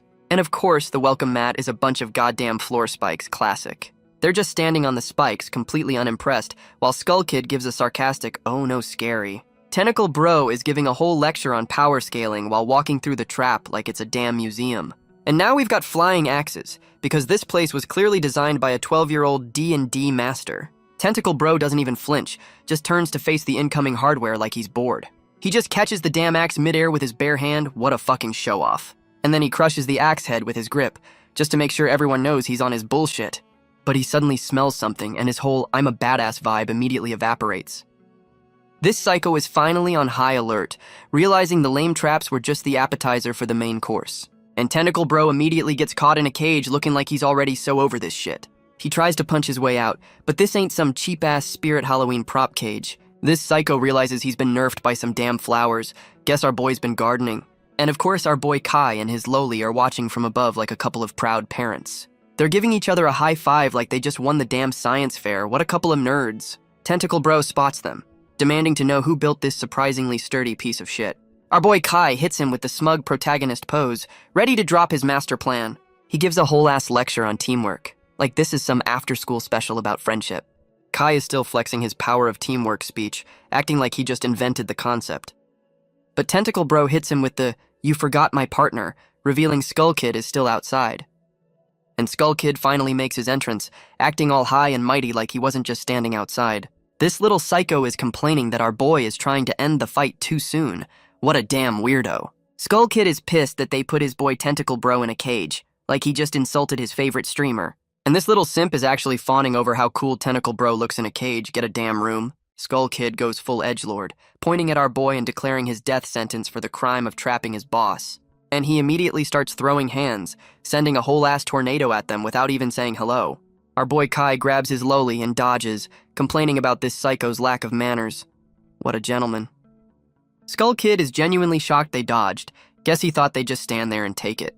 So he just spams the same move over and over, hoping one of these damn tornadoes will eventually connect. Our boy realizes he's out of room to dodge and has to tank this shit. This is not looking good. Our boy Kai braces for impact, looking like he's about to get absolutely shredded by this psycho's Beyblade attack. He tanks the hit and is already bleeding, realizing this psycho put fucking rocks in his sandstorm. Skull Kid is bragging about his sand and stones combo, acting like he just invented the world's shittiest blender. This little psycho asks his caged boss for permission to keep our boy, and Tentacle Bro is like, sure, have fun. Our boy hits him with the people aren't food speech, which is a bold moral stance for a guy getting his ass kicked. Skull Kid calls him stubborn and starts hopping on the floor spikes, ready to make him beg. This psycho is coming in with a dive kick, promising to eat our boy after he makes him kneel. What a creep. And he's back to spamming his one move, trying to tear down the whole fortress with his damn sandstorm.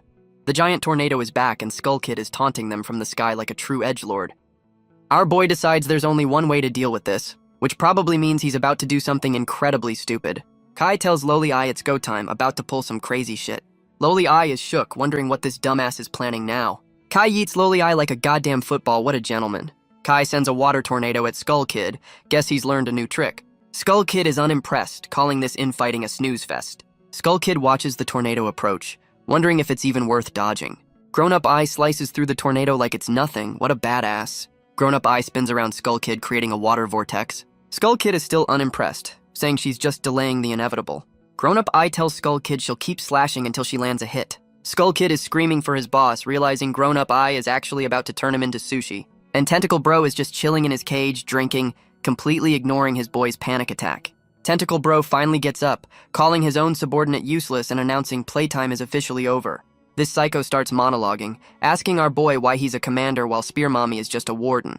And he just melts the cage with the alcohol he was drinking because of course it was acid. Our boy is sweating bullets, realizing their whole sturdy cage plan just got dissolved by some villain moonshine. Tentacle Bro is still on his bullshit, bragging that he can solo anyone, anytime, anywhere. He's officially out of the cage and ready to throw hands. Guess the real boss fight is starting now. But our boy Kai isn't just gonna stand there, already charging up to stop this psycho's victory lap. Kai lunges in, ready to shut this dude's monologue down with a face full of fist. Tentacle Bro goes full anime villain, talking about his infinite strikes like he's a damn fighting game character. And he immediately starts throwing hands, hitting our boy with the full aura treatment. Our boy Kai eats a clean hit to the jaw. Guess his face tanking skills are still top tier. He gets absolutely launched and Grown-up Eye is having a full-on panic attack for her master. Tentacle Bro tries to finish him off with a damn laser beam. This psycho has zero chill. But Grown-up Eye jumps in to parry the attack, proving she's the only competent one on this team. Tentacle Bro is actually impressed, while Skull Kid simps from the background like a proud parent. She's dodging his laser spam like she's playing Tuhu on lunatic mode, what a pro.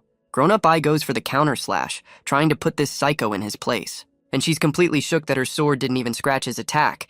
Guess this dude's got plot armor. Grown-up Eye gets blown back by the attack, but at least she's still in one piece. Our boy is just happy his waifu is safe, completely ignoring the fact he just got his ass handed to him. And she immediately grabs him by the collar, calling him a pervert while telling him to get his head in the game. They barely dodge another laser beam, proving this psycho's only move is spamming the attack button. The whole squad is just staring them down, probably wondering why these psychos are so damn extra. And Tentacle Bro just calls it a day, saying he's bored and will be back later, what a fucking diva. He and his little simp just walk off, leaving our boy's crew completely confused about what just happened. Our boy and Grown-up Eye are completely gassed, realizing they just survived by the skin of their teeth. Kai's having a full-on existential crisis, wondering if they're even strong enough to fight these new bosses. And we see Tentacle Bro reporting to some new final boss, confirming he's just another middle manager. The new final boss is some pretty boy general, and he's already got that "I'm better than you" smirk down. Tentacle Bro is reporting that our boy's crew actually built a base, what a fucking concept. This psycho is getting all giddy about new test subjects, which is never a good sign for the main characters. And Tentacle Bro just takes the order, guess he's just the muscle for this new pretty boy psycho. This motherfucker is just casually sipping wine, planning a whole-ass war like it's a damn dinner party. He's giving the whole to victory speech, acting like he's the damn hero of this story. And with that psycho smile, he officially kicks off the next season of murder and mayhem.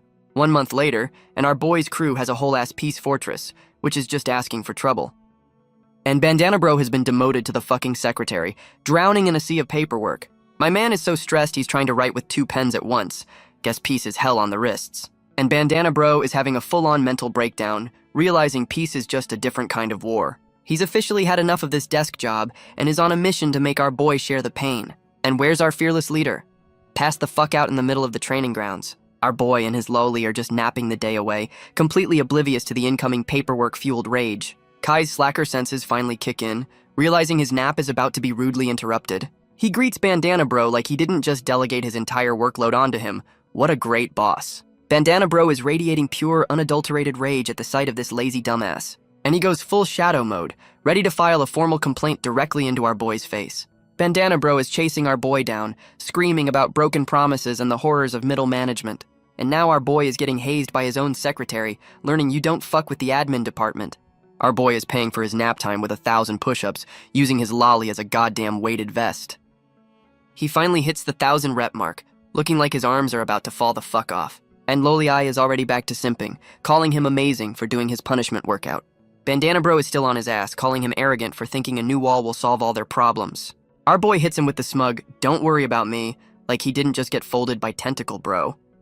Kai actually apologizes and asks his secretary to keep hazing him, which is a wild HR violation.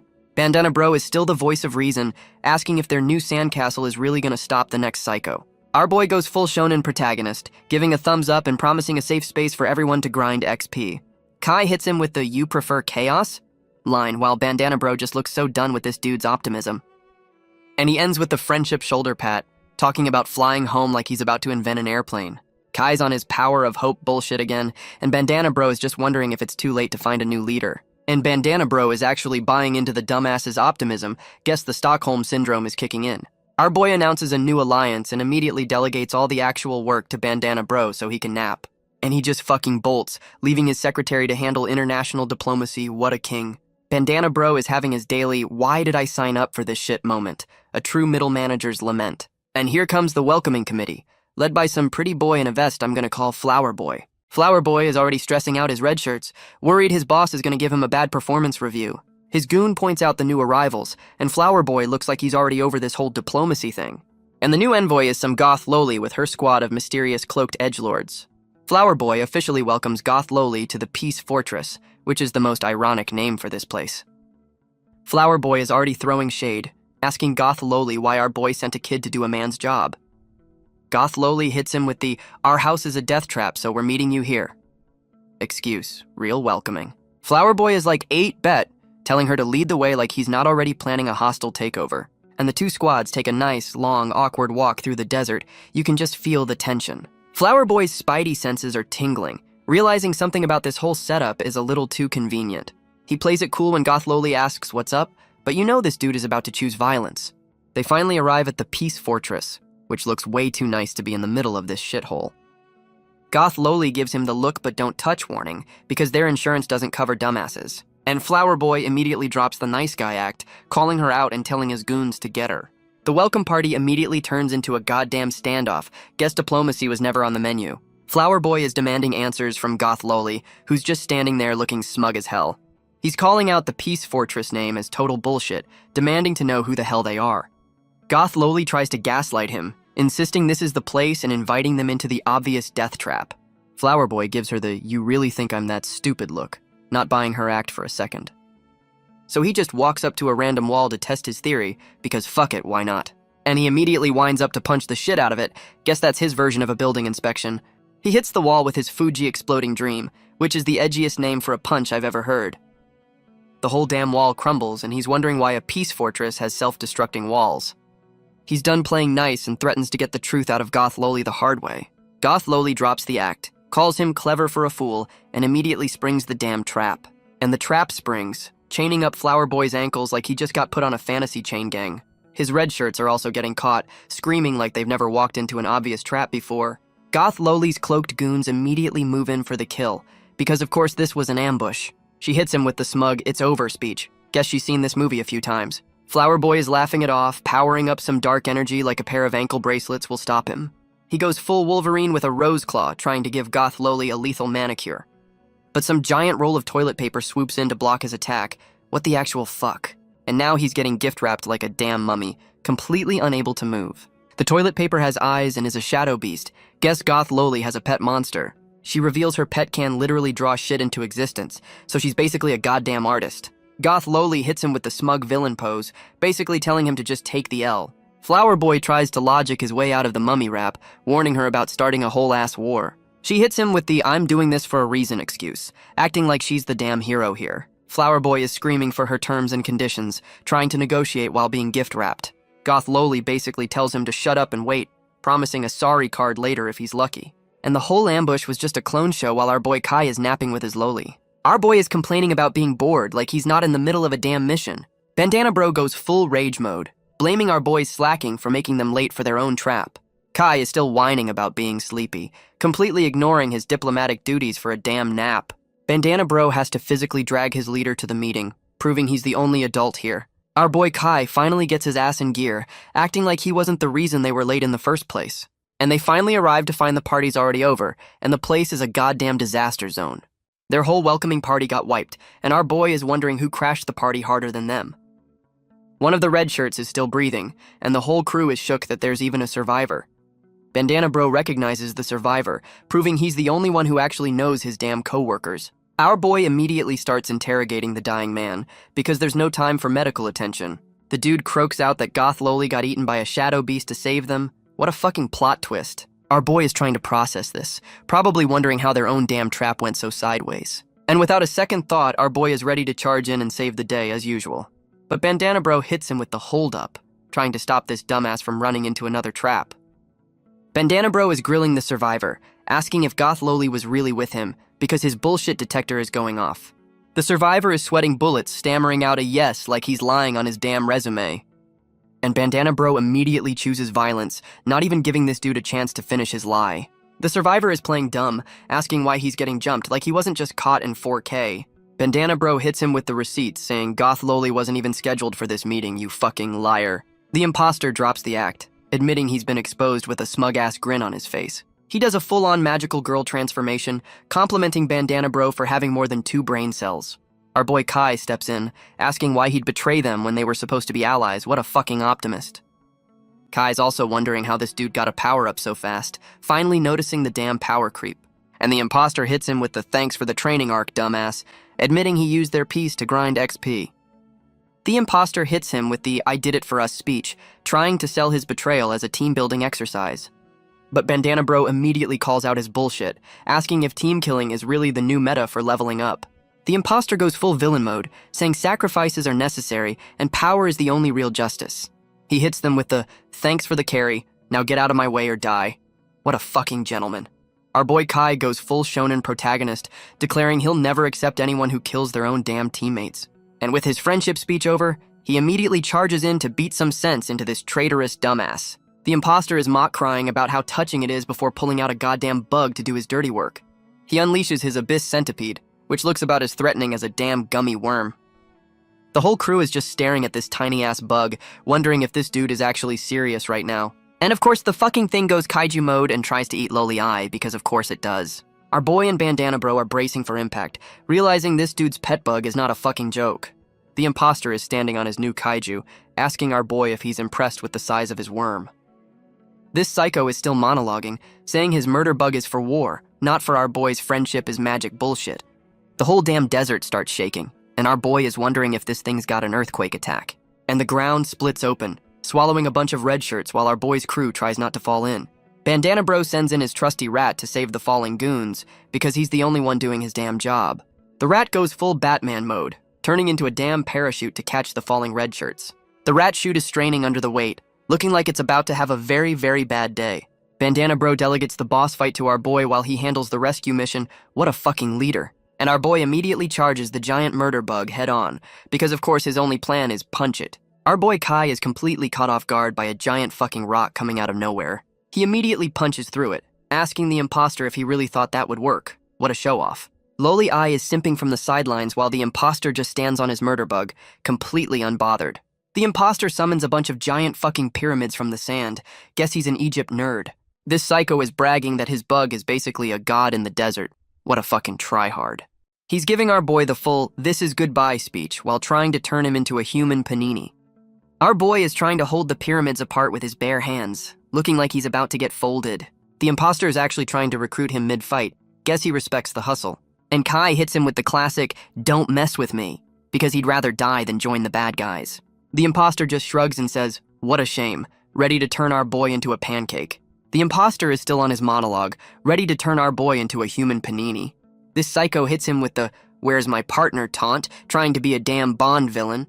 And right on cue, a giant fucking laser beam comes in for the last-minute save. The imposter and his murder bug are getting absolutely blasted, completely caught off guard. This dude is completely shook, wondering how the hell his perfect plan just went up in smoke. And it's Loli Eye, explaining her laser got a buff when our boy leveled up. What a great support character. Our boy Kai busts out of the rock, ready to return the favor for that near-death experience. He punches a clean hole through the pyramid, just to make sure the imposter knows he's fucked. Kai hits him with the smug "surrender now" speech, acting like he had this planned all along. But the imposter hits him with the "this isn't even my final form" classic. What a fucking loser. The imposter's murder bug just pops back up, and this psycho is just standing there like he didn't just get blasted. The murder bug pulls a damn tremors and just fucking vanishes underground, leaving a giant sinkhole. And the imposter is actually complaining that his own damn murder bug dipped. What a fucking amateur. Our boy asks his personal radar where the bug went, but she's drawing a blank. Guess it's gone for good. Our boy is having a galaxy brain moment, realizing the imposter just pulled a fast one on them. Kai is on his knees screaming at the sky because the villain escaped. Talk about a sore loser. And Bandana Bro is just staring, completely deadpan, at his leader having a public meltdown. And now the civilians are apologizing to Bandana Bro for the imposter's bullshit. Talk about misplaced guilt. Bandana Bro, the only one with a brain, explains the imposter pulled his punches. This was all just a show. And some old timer drops the lore that the imposter's been busy, probably plotting this whole betrayal arc. Bandana Bro tells the old timer he's gonna do some actual detective work on the imposter's travel history. He's on a mission to figure out how that traitor got his power up, because he's the only one with a damn brain. And we're back at the Peace Fortress, which is turning out to be the most ironic name in history. Bandana Bro is losing his shit over some child abduction cases that nobody bothered to report. What a great admin team. And some random redshirt is making excuses about being understaffed, blaming the damn immigrants for everything. Our boy Kai is just chilling while Loli Eye sips her juice, finally realizing other people have problems too. Bandana Bro connects the dots, realizing the imposter was probably hanging around all the kidnapping hotspots. He's wondering if there's a whole secret society pulling the strings, because of course there fucking is. My man is trying to solve a whole conspiracy while worrying about a peace treaty. This dude needs a vacation. And our boy Kai, after contributing nothing, decides he's done with talking and is just gonna go punch the problem. Bandana Bro asks if they have a plan, looking like the only competent one. Blondie Riku's got a plan and it involves child abduction. What could go wrong? Blondie Riku realizes Kai's too famous for undercover work, duh. Bandana Bro is thinking hard, probably regretting trusting these dumbasses. Loli Eye volunteers as tribute, ready to infiltrate the enemy's daycare. The Peace Fortress gets a dramatic zoom because why not? Loli Eye is not happy about the makeover. This is child abuse. Some random citizen thanks Kai for building a safe space. What a hero. Shadow refugees are causing trouble. Guess peace is short-lived. Pink Hair is back, and she's caught a bug, literally. Pink Hair is telling her pet bug to chill. Guess it's part of her helpless child disguise. And of course, some local brats immediately run her over because kids are just tiny assholes. She eats shit and drops her food, and the undercover mission is already off to a fantastic start. This little spiky-haired asshole stomps her food and calls her a monster. What a fucking hero. Pink Hair is trying to sell the "I'm not a monster" act, but the bug on her shoulder isn't helping. Spiky Kid hits her with his tragic backstory, blaming her for his parents getting eaten, classic projection. And now they're fucking stoning her. Guess the Peace Fortress is just a suggestion. She's still trying to convince them she's not a monster while getting rocks thrown at her damn head. And Blondie Riku finally steps in to stop a child from getting fucking murdered by other children. He's giving these little shits a lecture on gratitude, reminding them Kai gave their ungrateful asses a home. Spiky Kid is still pissed, not a fan of getting called out for being a little shit. The kids walk off calling Blondie Riku a tryhard while some new dude comforts Pink Hair. This new guy offers her pancakes, and my stranger danger alarm is going fucking crazy right now. She's already eating, and he's telling her to slow down. This is the most obvious trap ever. And here comes his boss, some old dude I'm calling Sketchy Gandalf with a whole "can't we all get along" speech. Sketchy Gandalf hits her with the "come with me if you want to eat" offer, and the trap is officially set. And of course, he lives in a nice-ass cottage, because all kidnappers have great real estate. They lead her inside, and the place looks way too clean for a house in the middle of a war zone. Pink Hair is completely amazed, falling for this free food and shelter scam hook, line, and sinker. Sketchy Gandalf points her to the kitchen, which is probably where they keep the cages. Pink Hair is just happy to be here, completely oblivious to the three sketchy-ass dudes leading her to her doom. And the nice guy act immediately ends as the goon just fucking shoves her into the murder room. The other cloaked kid is actually confused. Guess she wasn't in on the whole kidnapping for dinner plan. Sketchy Gandalf hits her with the "they're just greeting friends" excuse, the worst lie I've ever heard. This psycho is trying to recruit her for his kidnapping MLM, promising delicious food if she brings her friends. But this kid's got a brain, immediately calling out his bullshit and asking what the fuck is going on. She's not waiting for an answer and just bolts for the door, ready to throw hands for a total stranger. And Sketchy Gandalf's first move is to throw a fucking stuffed animal at her. What a terrifying villain. But the goddamn plushie goes kaiju mode, turning into a giant glowing murder bear right in front of her. And the murder bear just fucking eats her. Guess this is the weirdest "you've activated my trap" card ever. The cloaked kid hits the deck, dodging the murder bear like she's in the damn Matrix. She lands like a superhero, looking pissed that a stuffed animal just tried to eat her. Sketchy Gandalf is shocked, realizing this kid isn't just some random orphan off the street. And Goth Loli reveals she's a villain too, talking about an endless supply of orphans like it's a damn buffet. This psycho is bragging about her child trafficking business like she's the damn CEO of evil. Sketchy Gandalf hits her with the "for the greater good" speech, justifying his own child murder scheme. He's trying to sell his murder bear as a fair trade for a few dead kids. What a fucking psychopath. And Goth Loli is just looking at him like he's the dumbest motherfucker she's ever met. Sketchy Gandalf is trying to recruit her, saying some bigger psycho would love a strong kid like her. So he orders his murder bear to capture her alive. Guess playtime is officially back on. The murder bear goes full Susanoo mode, and Goth Loli is just staring at this Russian nesting doll of death. Goth Loli is pissed our boy is late and is about to blow her cover, but some dude is punching his way through the floor. She's got that "for the children" look. Guess her villain act was just a cover for her hero complex. The ceiling starts cracking, and the murder bear is about to get a surprise guest from above. And our boy Kai finally makes his entrance, bursting through the ceiling like the goddamn Kool-Aid man. This dumbass gives the lamest excuse ever for being late, blaming a fucking black cat for his shitty sense of direction. Goth Loli goes full chibi rage on him for being a dumbass, and he's just laughing it off like a clown. Sketchy Gandalf is completely shook, realizing the main character just crashed his child napping party. Our boy immediately starts grilling him, asking why he's running a damn daycare for future murder victims. Sketchy Gandalf is begging for his life, but Kai's already calling out his murder bear by name. Playtime is over. Our boy Kai immediately goes for the head stomp, showing this murder bear zero fucking respect. He's riding this giant fluffy bastard like a damn rodeo bull while it tries to swat him off. Kai's finally using his brain, wondering how a damn stuffed animal has a growth spurt on command. Goth Loli is yelling at him to hurry up, reminding him a kid got eaten while he was playing with a toy. Sketchy Gandalf is hyping up his murder bear like it's his prized Pokemon. This is getting weird. Our boy tries to wrestle the damn thing with shadow clones because that's his only other move besides punching. And he immediately gets yeeted across the room. Guess the fluffy bastard is stronger than it looks. Kai's complaining that fighting a giant stuffed animal is hard.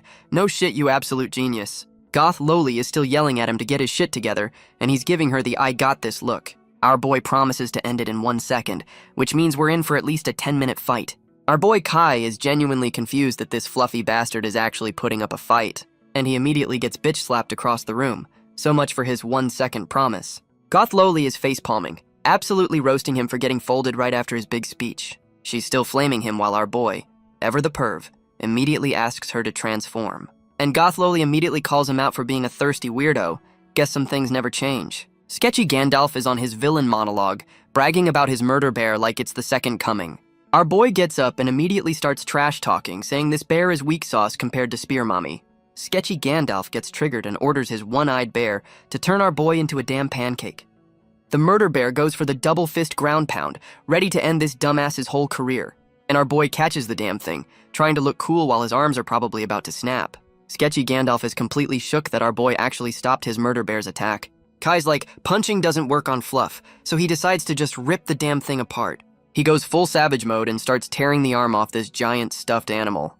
And he rips the fucking arm off, sending stuffing everywhere like a Build-A-Bear massacre. Sketchy Gandalf is on his knees begging for mercy. Guess his tough guy act ran out of batteries. Our boy hits him with the "I tried to be a pacifist" speech, the one before he chooses violence. He's gripping the bear's ear, going full shonen mode about protecting his friends and stability. Sketchy Gandalf is crying for his life, finally admitting he fucked around and found out. Kai is about to finish the job, reminding this psycho you don't mess with the main character's crew. With the old man folded, Kai tells Goth Loli it's time to check inside the bear for the kid. Kai and Goth Loli open the door to the secret room and are immediately hit with the what the fuck face. And they find a whole-ass torture dungeon. Guess the free candy van was a bad idea. These psychos are literally draining people into a goddamn blood pool. This is some next-level evil shit. And pink hair is the main event, just chilling on an altar in a rainbow death beam. Our boy tries to play hero and cut the chains because his only plan is always hit it with a sword. But his sword just bounces off. Guess these are some premium-grade anti-protagonist chains. Kai and Goth Loli just stand there, realizing they're completely fucking useless in this situation. Our boy spots sketchy Gandalf and immediately starts interrogating him, because fuck first aid. The old man explains some shadow beast made these unbreakable chains, so they're all pretty much fucked. Kai's asking what the hell this monster wants, finally trying to use his brain for something other than fighting. Sketchy Gandalf explains the whole blood ritual is for some masterpiece, like this is a goddamn art class. Our boy finally realizes this is a group project of psychos, while Goth Loli asks where the murder bear went. The old man says the bear took a dip in the blood pool and begs them to save the girl. What a fucking hypocrite. And our boy hits him with the "don't worry, I'm the main character" smile, promising to save everyone. They walk up to the blood jacuzzi, and the whole setup looks like a satanic baptism. And a giant fucking talking hand pops out of the blood pool, already complaining about the new arrivals. This Red Hand of Doom asks if the old man is dead yet. Guess he's the middle manager of this whole operation. Our boy points at the talking hand like he's in a damn debate, asking for its name and pronouns. The hand thing gets all pissy, saying it's just following orders and threatening our boy for interrupting its science fair project. Kai's using his brain for once, realizing this thing doesn't know him and must be an outsider from that edgelord wasteland. Our boy Kai tries to play the new guy card, acting like he just missed the evil orientation meeting. The Red Hand of Doom is not impressed, threatening to turn him into a smoothie if he's got a bad memory. And the job description is literally capture and torture refugees. Guess HR is on vacation. This psycho's whole plan is to make people bleed hatred, which is the most edgelord shit I've ever heard. He's trying to build the ultimate war machine out of pure spite. What a fucking visionary. Kai's still on his undercover bullshit, asking if this whole torture dungeon thing is leading to a war. The hand calls him a dumbass, explaining that war is just a faster way to farm XP and dead bodies. And apparently this whole murder fest is to free the shadow beast from some kind of bondage, kinky. Our boy is finally putting the pieces together, wondering who the final boss of this whole shit show is. The hand's bullshit detector finally goes off, calling out our boy for being a goddamn spy. Our boy Kai is still trying to sell his "I'm just a dumb intern" act, and Goth Loli is so over his bullshit. The Red Hand of Doom is like, whatever. Your blood still works for the murder pool, so he's dead either way. And the hand immediately chooses violence, forcing our boy to grab Goth Loli and do the hero dodge. Kai finally drops the act, looking all serious like we didn't know his cover was blown 5 minutes ago. The Red Hand of Doom is officially done with this shit and gives our boy the standard "you're gonna die" speech. This psycho starts spamming claw attacks, trying to turn the whole room into a goddamn cheese grater. Our boy is dodging like he's in the Matrix, making this whole imminent death thing look easy. Kai's brain finally boots up, realizing he needs to get in close to fight a long-range attacker. What a genius. He goes for the flying leap, ready to give this talking hand a 5-knuckle greeting to the face. The Red Hand of Doom is genuinely shocked he can dodge midair. Guess it's never fought a main character before. Our boy is playing the fucking floor as lava, using shadow boxes to parkour through the attacks. He's basically air-stepping through the bullet hell like he's in a damn video game. The Red Hand of Doom is actually sweating, realizing our boy is about to close the distance. Kai is coming in hot, and the hand thing is just spamming attacks in a full-blown panic. He lands right in its face, and this psycho is looking like it just saw a goddamn ghost. And our boy immediately goes for the hug of death, tackling this thing like a damn linebacker. Kai hits him with the smug, "You're stuck in the kiddie pool, aren't you?" Galaxy brain moment. He fires up his foot jets and starts dragging this screaming hand out of its damn blood jacuzzi.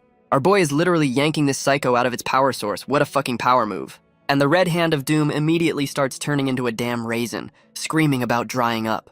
Our boy is standing on this psycho like a damn hunting trophy, calling out its crippling addiction to moisture. Kai immediately goes into interrogation mode, demanding to know who the final boss of this shit show is. But the Red Hand of Doom is too scared of its manager to snitch. Guess HR is a real bitch over there. And it just fucking turns to stone, pulling a self-destruct to avoid giving a bad performance review. Our boy is completely baffled, like he's never seen a middle manager take one for the team before. Goth Loli has to point out the obvious, telling him the damn hand just turned into a lawn ornament. Kai's trying to use his brain, wondering what kind of psycho boss inspires this level of loyalty. He decides to save the girl first, leaving the hand statue as a warning to other unmoisturized villains. They're back at the altar, and Pink Hair is still trapped in the unbreakable anti-protagonist energy field. And our boy's master plan is to just poke the damn death beam, because that's always a good idea. Our boy immediately gets zapped, complaining that the death beam hurts. What a fucking genius. Goth Loli is looking for the hand statue, but the damn thing has already pulled a disappearing act. The whole damn wall starts glowing, and our boy is just standing there like, huh, what a master of observation. And the Red Hand of Doom is back with a full body, looking like a rejected Devilman character. This psycho hits them with the turning to stone doesn't mean death line, because of course he faked it. Our boy and Goth Loli are roasting his new look, agreeing he's even uglier than before. The hand psycho gets triggered, calling his new form beauty like he's a damn supermodel. He hits them with the classic, no point explaining to a dead man speech. What an original villain. And he immediately lunges at our boy, looking like a dollar store carnage. Kai tells Goth Loli to transform.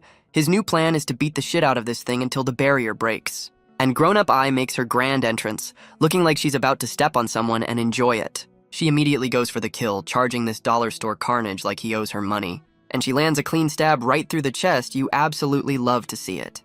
But the psycho just looks down at her like, is that it? Completely unbothered by the sword in his gut. This motherfucker literally caught her sword with his ribs, and now she can't pull the damn thing out. She's pissed, realizing this psycho is using his own body as a damn sword sheath to trap her. And he immediately grabs her, because of course the get stuck move was just a setup for a grab. Our boy Kai is back to screaming for his waifu. Guess his job is to be the damsel in distress this time. The hand psycho hits him with the, I'll drop her on you threat. What a fucking romantic. But our boy's brain finally boots up, realizing this thing is just a puppet and the real body is somewhere else. Our boy Kai hits him with the, I'll just beat up your hand then, because fuck finding the main body. And he immediately starts throwing hands, trying to give this psycho's arm a damn chiropractic adjustment. Kai goes full gorilla mode, trying to rip this dude's arm off like he's opening a stubborn jar of pickles. And the hand psycho immediately folds, begging to snitch before our boy turns him into a damn finger puppet. This psycho starts a whole-ass TED talk on shadow beasts, explaining they're just emo ghosts with regrets. He's giving a full bestiary lecture, saying animal beasts are from basic shit like wanting more bacon. And object beasts are for people with protection issues. Guess these guys are just walking therapy sessions. Apparently, humanoid beasts are for losers who wanted a glow-up, which explains a lot of these villains. Our boy's brain short-circuits, wondering if his waifu exists because he's a crossdresser or just lonely. And Loli immediately starts beating his ass for being a pervert. Guess we got our answer. Goth Loli is shaking the shit out of this hand, demanding to know how this lore dump is supposed to save the girl. Our boy is standing on the hand psycho like a damn soapbox, telling it to spit out the info already. The hand explains the whole murder fest is a science experiment to separate beasts from owners without them going feral. Kai's finally using his brain, asking why they're specifically targeting refugees for their fucked up science fair. And the answer is because they're basically walking Duracell batteries of shadow energy. What a fucking convenience. The hand finally explains the obvious. Break the blood pool's connection to the barrier to save the girl. But when Kai asks how, the hand psycho just fucking melts and turns into a goddamn suit of armor for him. Our boy and his waifu are just staring, completely confused as to why the villain just gave him a power-up. And the hand armor immediately fucking explodes because of course it was a goddamn suicide bomb. Our boy is already getting melted by the blast. Guess that free power-up had some serious hidden fees. Our boy is completely shook that the Red Hand of Doom just respawned, because of course it did. This psycho hits them with the "you fell for my trap" speech, powered by his murder jacuzzi. He's bragging about his infinite puppet supply like he's the goddamn Zerg Rush of bad guys. The dollar store carnage lunges in, ready to turn our boy into a fine red mist. But the hand psycho is suddenly having a full-on panic attack. Guess his plan just shit the bed. His puppets are melting, and he's whining about being so close. What a fucking loser. This psycho is on the floor begging his boss for forgiveness. What a goddamn simp. Our boy's brain is buffering, wondering if the villain just had a fucking stroke mid-fight. Grown-up Ai drops the lore that this psycho went full power and immediately lost its damn mind. And our boy Kai is getting all emo, feeling sorry for the monster that just tried to kill him. Our boy immediately delegates the actual rescue work to his waifu so he can play with the broken villain. He's pulling a new mind-reading jutsu out of his ass, planning to get the final boss's name. Grown-up Ai just trusts this dumbass and bolts, leaving him to play detective with the monster. Our boy squares up, ready to give this psycho a full mental examination with his fists. He goes full Professor X on the dollar store carnage, trying to hack the villain's mainframe. and we're in a flashback to some murder hobo convention where shirtless dudes are just killing everyone. This new psycho with a lizard tongue is literally tasting his victim's regret. What a fucking creep. His chubby boss is telling him to tone down the murder boner because he's scaring away the victims. Lizard tongue hits him with the "don't worry, people die all the time" logic. What a fucking optimist. And the whole murder squad just casually strolls off to find a new town to terrorize. And now we're in some kid's tragic backstory, hiding in a cave with his dog like a damn hermit. The kid's telling his dog, Pochi, that the coast is clear. Guess the murder hobo's clocked out for the day. He tells his dog to just bite his hand to follow him, which is a weirdly hardcore guide dog system. And of course, an earthquake hits right on cue because this kid can't catch a fucking break. The dog goes full hero mode, dragging his master out of the collapsing cave by the arm. And it's Blondie Riku asking the dog if this is its tragic past. Wait, the fucking dog is the psycho? We get the dog's POV, his name is Cairo, and he's just a good boy who loves his master. The dog explains his master is blind, so they're a team, which is wholesome as fuck before the inevitable tragedy. But the dog's got one weakness. He's scared of the dark, you just know this is gonna end badly. And in the dark, the good boy turns into a feral murder beast, so that explains the whole damn thing. The good boy is having a full-on guilt trip about going feral and hurting his master in the dark. The blind kid hits him with the "if you're scared, just bark" speech, making a promise to always save each other. And the dog is just simping for his master, completely sold on this wholesome-ass friendship. But of course the tragedy kicks in, and the good boy gets separated from his master in the desert. He's recapping the cave-in, thinking he saved his master from some cannibals. What a fucking hero. And then he realizes he's just holding a piece of cloth, and his master is fucking gone. While searching, he runs into some new cloaked psycho who looks like he eats puppies for breakfast. The good boy is completely frozen, realizing this new dude is not on the help find my master team. The cloaked psycho is amused by this lost dog, calling him interesting like he's a damn science project. And he hits the dog with some manipulative bullshit about breaking his bond to find his master. The corruption arc begins. This new psycho Gilbart hits the dog with the "be my lab rat and I'll help you" scam. And the good boy, desperate as hell, just agrees without reading the fucked up terms and conditions. So now he's a goddamn blood collecting mule for this psycho's fucked up science fair. The dog starts turning into his master's hand, which is the most fucked up monkey's paw shit ever. He's fully transformed into the red hand of doom, huffing that sweet, "it's for my master" copium. And now he's blaming our boy Kai for ruining his plan, like they didn't just walk in on a murder dungeon.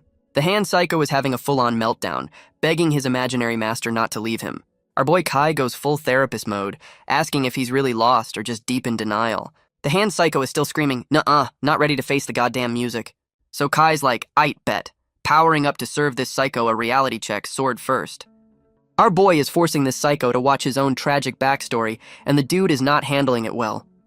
He's projecting the truth right into this thing's chest, because therapy is for losers. We use violence here. And the big reveal is his master is fucking dead. Guess the dog's been on that denial juice for a while. The hand psycho is having a complete meltdown, realizing his entire villain arc was based on a lie. Kai hits him with the "you remember now, dumbass?" Look, ready to serve up some hard truths. And the plot twist is the good boy went feral in the dark and fucking 80 his master's arm. He didn't save his master, he fucking killed him. This is the darkest who's a good boy moment ever. The psycho finally admits it, confessing he killed his own damn master. Talk about a repressed memory. And Kai hits him with the "you got played, son," revealing that cloaked psycho Gilbart knew the whole time. Our boy goes for the redemption arc, asking the murder dog how to save the kid and be a good boy again. The murder dog finally spills the beans, explaining the only way to save the girl is with his own damn blood. Meanwhile, grown-up I is trying to break the other victims free, but these chains are on another level of bullshit. And the other test subjects are just watching their life force get drained, while some new blue hair looks pissed. Blue hair is trying to save some random dude who's been turned into a human blood fountain, but it's not looking good. The dude hits her with the "it's too late for me" speech, and she's just gotta take the L on that one. Our boy is demanding answers, but the murder dog hits him with the "it's too late." What a fucking drama queen. He finally snitches that the psycho Gilbart made the barrier and starts dropping lore about shadow beasts being emo ghosts. And he explains that when a master dies, the beast goes feral and eats them, basically recapping his own fuck-up. Apparently Pink Hair's little bug is running on pure hope, which is why she's not a monster yet. But the murder dog says it's a ticking time bomb before her pet bug eats her, projecting his trauma all over the place. The murder dog drops the lore that the final boss Gilbart's whole plan is to force a mass breakup between masters and their pets. Our boy Kai is like, is that even a thing? Finally questioning the bullshit power system in this world. This psycho Gilbart is literally building a gaslighting dimension to make people hate their own damn pets. And once the master dumps their pet, The beast goes feral and gets a power-up? What a great system. Then this psycho Gilbert just scoops up the traumatized, abandoned masters for his collection. What the fuck? He literally juices their trauma into a potion to help other beasts break free. This is some next-level evil. Our boy's brain finally boots up, realizing they're targeting kids because they're easy to gaslight. The murder dog is on his redemption arc, realizing his dead master would be so disappointed in his life choices. He's ready to log off for good, but hits our boy with the "there's one last hope" classic villain move. And our boy is like, spill it, ready for the last-minute plan that will definitely save the day. The murder dog lays out the plan. Our boy has to go on a field trip into this kid's mind to save her. And of course, there's a catch. If the kid's already given up, our boy gets trapped forever. What a great deal. Kai immediately cuts himself without a second thought, because why think when you can just bleed everywhere? Grown-up I is the only one with a brain trying to shake some sense into this suicidal dumbass. Our boy hits her with the "trust me" head pat, the universal sign for, I'm about to do something stupid. He's bragging about being a kid whisperer, like he wasn't just late to a goddamn kidnapping. And he gives her a backup plan. If he dies, she should just absorb the murder pool and ditch him. He's gassing her up, telling her she's stronger than the final boss. What a fucking hype man. Grown-up I is not buying this "I might die" bullshit, looking like she's about to have a breakdown. She goes full tsundere, threatening to burn the world down to save him, and he's just like, "K, cool." Our boy Kai announces his field trip and immediately jumps into the goddamn murder pool. He yeets himself into the rainbow death portal while his waifu just has to stand there and watch. The murder dog is telling grown-up I how nice our boy is for giving her a power-up as a parting gift. And the hand psycho finally realizes our boy is fully prepared to not clock back in from this mission. Grown-up I immediately claps back, telling the hand it doesn't know shit about her man. She goes on a full-blown simp rant about how our boy is a miracle-working god. You love to see it. The murder dog is like, cool story, good luck with that, as he's literally turning to dust. She goes full yandere, promising to solo the final boss herself if our boy doesn't come back. And we're suddenly in some happy-ass European town. Guess this is the kid's mental safe space. Our boy lands in the mindscape, wondering why the hell he's back at the Peace Fortress. Our boy's mind trip is immediately crashed by some new red-haired psycho who's already talking shit. Kai immediately recognizes him as Gilbert, the final boss the murder dog was just snitching on. Gilbert is impressed our boy knows him, then immediately roasts his own security for being absolute trash. And Kai's first instinct, as always, is to skip the dialogue and go straight for the punch. But his punch goes right through this psycho, who's apparently running on ghost mode cheat codes. Gilbert hits him with the smug, "it's pointless" look, enjoying this way too fucking much. He explains he's just a ghost projection, so our boy is literally trying to punch a goddamn memory. Kai is still trying to throw hands, screaming that this psycho is about to start a whole-ass war. Gilbert pulls the nothing personal kid teleport and hits him with the "society made me do it" excuse. And he starts his villain monologue explaining his whole world is just a dysfunctional family of psychos. This psycho hits him with the "we're all just trying to survive" excuse, like that justifies a child murder dungeon. He's trying to logic shame our boy, saying everyone here is already dead, so who gives a fuck? What a nihilist. Our boy Kai immediately chooses violence, grabbing this psycho and screaming about him messing with a kid. Gilbert goes full edgelord, saying there are no kids, only the strong and the weak. What a fucking try-hard. And right on cue, the same little shits who bullied pink hair are back, pointing at someone off screen. They're chasing after someone, and our boy is just standing there trying to process this fucked up play. Gilbert hits him with the "my script is already written" taunt, daring our boy to try and change the ending. This psycho is still trying to goad him, asking if he's got the balls to fight against a cruel world. And our boy goes full shonen mode, promising to find the real him and deliver a first-class ass-whooping. With his friendship speech over, our boy immediately bolts to go play hero in this psycho's mind game. Our boy is trying to push through the crowd to stop the replay, but these NPCs are a goddamn wall. The whole damn town is just staring blankly, and our boy is trying to apologize his way through a memory. He's finally realizing this isn't a real crowd, just a bunch of puppets in this psycho's mind game. And we're back to the main event, watching that little shit spiky kid steal pink hair's only meal. He just fucking shoves her to the ground because this kid's a future supervillain in the making. Pink hair is begging for her food back, literally telling this asshole she's about to starve to death. And the little shit just throws the food on the ground, calling her a monster for being different. This kid is still on his bullshit, convinced she's gonna go kaiju mode and eat the whole damn town. She's crying her eyes out, trying to explain she's not a people eater, but he's not listening. Our boy Kai finally breaks through, calling out all the useless adults for just watching this shit happen. Our boy is trying to logic shame a bunch of NPCs, asking if they really think this is okay. And some old timer steps up with his tragic backstory, blaming a shadow beast for his missing arm. He's pointing at Pink Hair's pet bug, saying it's a ticking time bomb before it eats the whole damn town. This psycho is going full mob leader, screaming that they should have killed the kid from the start for mercy. Our boy hits him with the classic shonen "that's not true" rebuttal. What a fucking debater. The old-timer is done with the debate and just tells his goon squad to jump our boy for disagreeing. And the whole damn village mob immediately tries to dogpile him, because fuck due process. While our boy is getting jumped, Pink Hair just fucking dips, leaving him to deal with the mess. Kai's getting choked out, finally realizing this is Gilbert's bullshit script playing out exactly as planned. He's still struggling, trying to break the script even though he knows this whole damn thing is rigged. Our boy Kai is finally done with this bullshit script and is about to go off on these NPCs. He unleashes a goddamn AoE attack, sending the whole mob flying because he's got a schedule to keep. With the NPCs folded, our boy immediately dips to go find the kid he was supposed to be saving. He's running through the empty streets, already losing his shit because he lost the damn kid. Our boy is out of breath, realizing he just let the main character of this memory run off alone. And Pink Hair is just booking it, running for her life from a bunch of mean words. She immediately eats shit on the pavement because this tragic backstory needs to hit all the cliches. And right on cue, sketchy Gandalf shows up to play the hero, offering to save her from this tragic fate. Pink Hair is looking at this obvious kidnapper with stars in her eyes, completely buying the act. She's crying and hugging this psycho, thanking him for not abandoning her, and the trap is officially sprung. Sketchy Gandalf hits her with the "I'm here for you" line, and my stranger danger senses are screaming. He's giving her a piggyback ride, promising to solve everything, which is Kidnapper 101 for "get in the van." She's thanking him as he carries her off, completely oblivious that she's walking into the villain's lair. And they're back at the murder cottage, which he's selling as some kind of fucking paradise. Pink Hair is completely mesmerized by the feast, because free food is the oldest trick in the book. She's stuffing her face, calling it heaven, completely unaware she's the main course for later. Sketchy Gandalf is laying the manipulation on thick, telling her this is their new home together. And here comes the heel turn, as he brings up the one little problem with their perfect new life. This psycho starts talking shit about her pet bug, saying it's a monster that's gonna eat everyone. And he's telling her to ditch her only friend, starting the gaslighting to break their bond. Pink Hair is still trying to defend her pet bug, swearing it's a good boy and they're a package deal.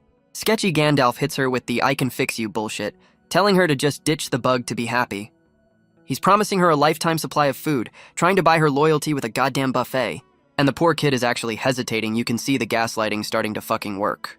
This psycho tells her to look at her pet's true nature, like he's about to reveal its final form.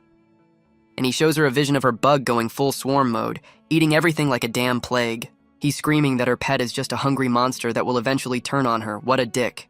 This psycho gets right in her face, asking if she's secretly scared of her own damn pet. And this motherfucker pulls out a goddamn hypnosis pendulum. We're officially in the mind control phase. He's swinging this shit in her face, trying to brainwash her into abandoning her only friend. And we're in a flashback to Pink Hair's happy past before her life went to absolute shit. She stops to check out something on a lamppost, and you just know this is the start of the tragedy. And it's her pet bug, back when it was just some random caterpillar she found on the street. The bug immediately goes for the facehugger attack, because personal space is just a suggestion. She's completely losing her shit. Guess she wasn't a fan of bugs even before the whole monster thing. The kid is having a full-blown panic attack, trying to shake the damn thing off her head. And in her panic, she runs straight into the fucking street. Oh shit, here we go. Her parents are watching in slow-motion horror, because of course they are, it's a tragic backstory. And she gets absolutely fucking flattened by a truck. Guess this is the memory they're weaponizing. Her parents are having a meltdown while the narration blames the bug. This is some next-level gaslighting. The lore drop explains she picked the bug she feared most as a coping mechanism. Talk about facing your fears. And sketchy Gandalf is getting a full-on villain boner, realizing her trauma makes her the perfect lab rat. This psycho is still trying to gaslight her, blaming the bug for her dead parents and telling her to ditch it. But Pink Hair is fighting back in her sleep, defending her pet bug like the loyal-ass friend she is. Sketchy Gandalf is getting pissed his mind control bullshit isn't working, so he's about to crank it up. He just fucking snaps his fingers to wake her up. Guess the gentle approach is officially over. She wakes up completely clueless, asking what's wrong while this psycho is just trying to rewire her brain. He's back on his "I'm just worried about you" bullshit, telling her the bug is gonna eat her one day. Pink Hair is still defending her pet, crying that it would never hurt her. This is just sad to watch. So this psycho just shows her a fake-ass vision of her bug going full monster mode. What a fucking dick. Sketchy Gandalf is still on his gaslighting bullshit, telling her to prove her pet isn't a monster. And in the fake vision, her bug goes full kaiju mode and she's begging it to stop. The bug lunges and she's completely terrified, falling right into this psycho's trap. She's literally asking her own pet if it's gonna eat her. The mind break is almost complete. And right on cue, sketchy Gandalf plays the hero, saving her from the monster he just fucking invented. He's got her completely brainwashed, asking this kidnapper for life advice like he's her damn dad. This psycho pushes her away, telling her to endure the pain. What the fuck is this guy's deal? And now she's in fucking chains. Guess the gentle manipulation phase is officially over. This motherfucker pulls out a sword, about to torture a kid into abandoning her only friend. He's telling her to use the pain to break her bond. This is the most fucked up therapy session ever. This psycho is telling the kid to ditch her pet while holding a fucking sword. What a great therapist. And he just fucking stabs her hand because torturing a child is apparently part of the script. Her pet bug immediately goes into rage mode. Guess that's what happens when you stab its damn owner. Sketchy Gandalf is pissed his torture didn't work, calling a literal child's resolve weak. What a loser. So of course his brilliant solution is to just fucking stab her again. Because why not? But our boy Kai finally shows up and just tanks the goddamn sword with his back. What an entrance. Sketchy Gandalf is completely shook, like he's never seen someone interrupt his child abuse session before. Our boy calls out the final boss, Gilbert by name, asking if he's really okay with this fucked up script. Pink Hair is just staring, completely baffled as to why the main character just took a sword for her. And some new psycho appears, impressed our boy found him. Guess this is the real final boss, not the NPC. Pink Hair is completely lost, asking our boy what the fuck is going on and where the kidnapper went. Our boy hits her with the retcon, saying the real uncle died a hero trying to save her from her pet. He pulls the damn sword out of his back, telling her the old man went out like a G, no regrets. Kai's selling this new, less traumatic backstory, and she's completely buying it, crying her eyes out. The final boss, Gilbert, is pissed his mind break script got interrupted right at the good part. This psycho is bragging that he's still got enough data from torturing a child. What a fucking scientist. Our boy goes full shonen mode, screaming at him for using people as his goddamn lab rats. Gilbert hits him with the "it's for the greater good" excuse, trying to justify his child abuse program. Kai's not buying the bullshit and promises to fold this psycho the first chance he gets. Gilbert just laughs it off, reminding our boy he's just fighting a goddamn hologram. What a troll. Gilbert points at the giant bug, basically saying sick 'em to the monster he just fucking created.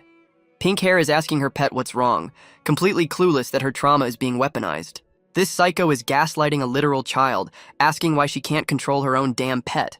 He explains that her moment of doubt was all he needed to turn her best friend into a fucking kaiju. And of course he admits to juicing the bug with shadow energy because he's a cheating bastard. This motherfucker is standing on the bug's head, bragging that it'll be his new pet after it eats her. He's hyping up his new murder pet, telling our boy and the kid they're about to be on the menu. And he gives the final order, telling the bug to devour them all. What a fucking Pokemon battle. The bug goes full feral and our boy is just standing there like, you and what army? Gilbert starts powering up, ready to end this whole mind game with a goddamn light show. And Gilbert just shatters the whole damn mindscape. Guess the show's over and it's time to go. This psycho hits them with the farewell worthless food line before ghosting. What a fucking edgelord. Our boy's brain is finally working, realizing this was just a damn hologram and the real deal is way stronger. Pink Hair is screaming a warning as the giant murder bug tries to turn our boy into a damn pancake. Our boy is back to his Matrix bullshit, dodging these giant bug legs like he's playing Dance Dance Revolution. Kai's connecting the dots, wondering if some new psycho named Cyrus is also in on this whole kidnapping scheme. He's realizing this whole thing is a villain team-up, right before complaining the bug got a speed buff. Our boy's first thought is to grab the kid and run, but she's telling him to hold up for some reason. Pink Hair is pulling the "don't save me, I got this" move, which is a terrible idea against a kaiju. And our boy immediately ignores her, tucking her under his arm like a football and just fucking booking it. Our boy is trying to be a hero, and Pink Hair is so traumatized she's literally puking a rainbow. She's complaining about getting carsick, and our boy is pissed she's roasting his running form. The murder bug is gone, and our boy is wondering if the whole damn thing was just a bad trip. And the whole fucking mindscape starts shattering. Guess the admin just rage quit the server. Our boy's brain finally boots up, realizing this psycho's world self-destructs when he logs off. And the murder bug immediately respawns to deliver a flying dropkick right to our boy's face. His leg is completely fucked. So much for that brilliant just run away strategy, you genius. The bug is coming back for round 2, ready to turn our boy into a permanent resident of this hellscape. Our boy is finally realizing he's cornered, injured, and about to get folded like a cheap suit. And the bug connects, turning our boy into a goddamn Jackson Pollock painting all over the floor. Just when our boy is about to become bug food, Pink Hair jumps in front of him like a goddamn meat shield. Kai is losing his shit, trying to power up on a broken leg because he's not about to get saved by a child. She hits him with the teary-eyed, "it's okay," which is universal code for "I'm about to do something stupidly heroic." Pink Hair starts her friendship speech, apologizing to her pet for being a little bitch and doubting it. She's going full therapy mode on this kaiju, asking for forgiveness and hitting it with the "I can't live without you" line. And the power of friendship is so strong the fucking murder bug starts crying, "You can't make this shit up." The bug starts glowing, and she's just taking it. Guess this is the de-evolution sequence. Our boy is having a full-on epiphany, realizing the final boss's whole gaslighting plan was bullshit from the start. The murder bug just fucking dissolves into a light show. Guess the friendship speech was super effective. And just like that, the kaiju is back to being a cute little caterpillar, because friendship is the ultimate nerf. Our boy Kai is back from his mind trip, acting like he just solved a fucking crossword puzzle and not a child's trauma. He's walking pink hair out like a proud dad, completely forgetting his waifu is probably about to kill him. And grown-up I immediately serves him a knuckle sandwich for that "I'm gonna die" bullshit he pulled. She sent him flying across the damn room, and pink hair is just watching, getting a crash course in tsundere love. Grown-up I is on her yandere shit, threatening to murder him if he ever tries to play the hero and leave her again. Pink hair is completely terrified, realizing this new lady is a shadow beast who chooses violence every morning. The kid is just happy her pet is a cute bug and not a walking, talking domestic abuse charge. Our boy is on the floor seeing double, whining that she could have gone a little easier on him. She's still roasting him, saying she has to beat the lesson into him so his dumbass brain remembers it. And our boy immediately folds, promising to never be a hero again. He is so fucking whipped. Our boy immediately goes for the makeup hug, and his waifu is promising to never let him do dumb shit alone again. She's back to tsundere mode, calling him a pervert while blushing. Guess the yandere rage wore off. And just like that, the power-up timer runs out, and she's back to being a goddamn Funko Pop. Our boy immediately goes back to bullying her lowly form. Guess the romantic moment is officially over. Pink hair thanks our boy for the rescue and is ready to dip back to the slums because that's a great idea. Kai immediately shuts that shit down, telling her she's not going back to that goddamn hellhole. He's on his "I'm gonna save the orphans" speech, promising to turn the slums into a damn paradise. And here's the real reason. He's trying to recruit this traumatized kid to fight the final boss. The be nice to the orphan recruitment strategy works, and she immediately joins his damn party. With his new child soldier acquired, our boy is ready to go on a tour of this psycho's other murder bases. Pink hair is already being useful, calling out to her new boss like a damn intern. Our boy Kai turns around with that smug, "Yes, I'm the main character" look on his face. The kid's got a built-in psycho detector for sketchy Gandalf, making her the perfect villain GPS. Meanwhile, some new cloaked edgelord is taking a dramatic stroll through the desert, and this motherfucker summons a giant goddamn centipede because of course he does. He tells his murder bug to start digging. Guess these psychos love their underground lairs. The bug goes full sandworm mode, opening up a new entrance to villainy. The cloaked psycho just waltzes into his new evil hideout like he owns the place, and he's greeted by some new beefcake who looks like he eats dumbbells for breakfast. The muscle calls him Cyrus, confirming the villain squad is bigger than we thought. The muscle, whose name is Rugari, is already bitching that the cloaked psycho Cyrus is late. Cyrus immediately starts talking shit, calling out the muscle for juicing old people for his science fair project. The muscle hits him with the "it can't be helped" excuse like he's not enjoying this shit just a little. And his logic is literally better to kill old people than kids.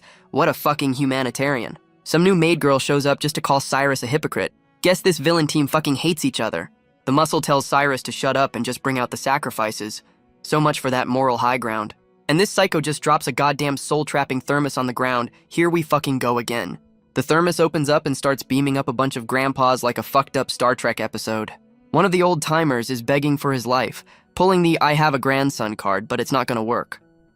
The muscle gives him the fake-ass "I'm sorry" speech before confirming they're all about to be juiced. The muscle hits them with the "your sacrifice is for the greater good" speech. What a fucking hypocrite. The old-timers are begging for their lives while these psychos get ready for their satanic arts and crafts project. The cloaked psycho Cyrus is done with the talk and pulls out a knife, ready to get this party started. And this motherfucker just speed runs the executions, slitting all their throats in one clean sweep. They're literally juicing these old dudes into a floating blood orb. This is some next-level fucked up shit. And just like that, the grandpas are all folded, completely drained for this psycho's science fair. The cloaked psycho Cyrus is pissed that all that murder only produced one goddamn drop of evil juice. The muscle is complaining about low-quality ingredients, and Cyrus is so over his moral high-ground bullshit. The muscle hands over the single drop of shadow juice, probably the most inefficient murder in history. Cyrus is officially done with the no kids rule and is going to start kidnapping children for better results. Some new turtleneck-wearing goon is shocked by the muscle's speed. Guess he's the new intern. The muscle is screaming, "Who's there?" as our boy makes the least stealthy entrance in history. And our boy Kai and Goth Lowly walk in like they're on a goddamn runway. So much for a surprise attack. Kai immediately starts coughing like a bitch, complaining about the dust from his own dramatic entrance. Goth Lowly is already beating his ass for blowing their cover. Guess the sneak-in plan is out. Our boy hits them with the "don't worry, I'll just fight them both" logic, because that's his only plan ever. And the new turtleneck goon is a fucking fanboy calling our boy Lord Kai like he's at a meet and greet. Kai's trying to cook up a lie on the spot so he doesn't have to admit his new kid GPS led him here. He goes with the classic "you suck at stealth" excuse, acting like he's some master tracker. Our boy looks at the dead grandpas and acts surprised, like he didn't just walk into a murder dungeon. Our boy Kai is on his moral high horse, acting shocked that the murder dungeon had actual murder in it. The muscle is trying to gaslight him, saying the dead grandpas were happy to be juiced for the cause. This psycho is genuinely confused why his leader suddenly cares about human rights. The jig is up. Our boy hits them with the "you've crossed a line" speech like they weren't already miles past it. He goes full shonen mode, powering up to deliver a friendship speech to a room full of murderers. Kai is still on his soapbox, trying to explain the cycle of hatred to guys who get paid to create it. The muscle is like, "That's a cute speech, but this is the real world, dumbass." And he's not wrong. And of course, the villain's solution to a philosophical debate is, "Let's just fucking fight." What a surprise. The muscle and his fanboy intern immediately team up to jump their leader for having a conscience. And a new blue-haired girl with a massive presence shows up to even the odds. Guess it's tag team time. And the new blue-haired girl immediately starts roasting her own master. Guess she's the brains of this operation. The muscle immediately goes for the big swing, and the fanboy intern is already dodging like a pro. The fanboy's already got his number, calling out his slow-ass attacks like a damn fight commentator. The muscle just owns it, bragging that his massive AoE makes up for his shit-tier speed. This psycho's hammer starts glowing, and you just know some bullshit power-up is about to happen. And the fucking hammer grows eyes and gets bigger? What the hell kind of weapon is that? The fanboy barely dodges the smash, which leaves a crater the size of a damn minivan. He's having a full-on crisis, realizing the villains are modding their goddamn weapons now. The muscle is literally surfing on his hammer handle. This fight just turned into a damn circus act. And he's coming in hot, about to give the fanboy a face full of sentient, oversized hammer. The fanboy is playing dodgeball with a fucking spear, realizing he's completely outranged. And the muscle is just balancing on his spear like a fucking acrobat. What a goddamn show-off. The fanboy's brain finally boots up, realizing he's got to get in close or this fight's gonna last forever. Meanwhile, the new blue-haired beast is squaring up with the fanboy, who's already looking beat up. She's already roasting our boy for being useless and decides to just solo the other psycho herself. The fanboy hits her with the classic "you're not leaving" threat, like he's not about to get folded. And this intern is giving orders to the muscle, simping hard for some new boss named Fiona. The muscle is all in, ready to stall for his boss, while Cyrus is just vibing in the background. So the muscle just starts spinning his spear like a goddamn Beyblade, kicking up a sandstorm. And our boy and his new beast are immediately blinded, with her roasting him for not ending it sooner. The muscle is coming in hot through his own damn sandstorm, ready to flatten our boy and his new waifu.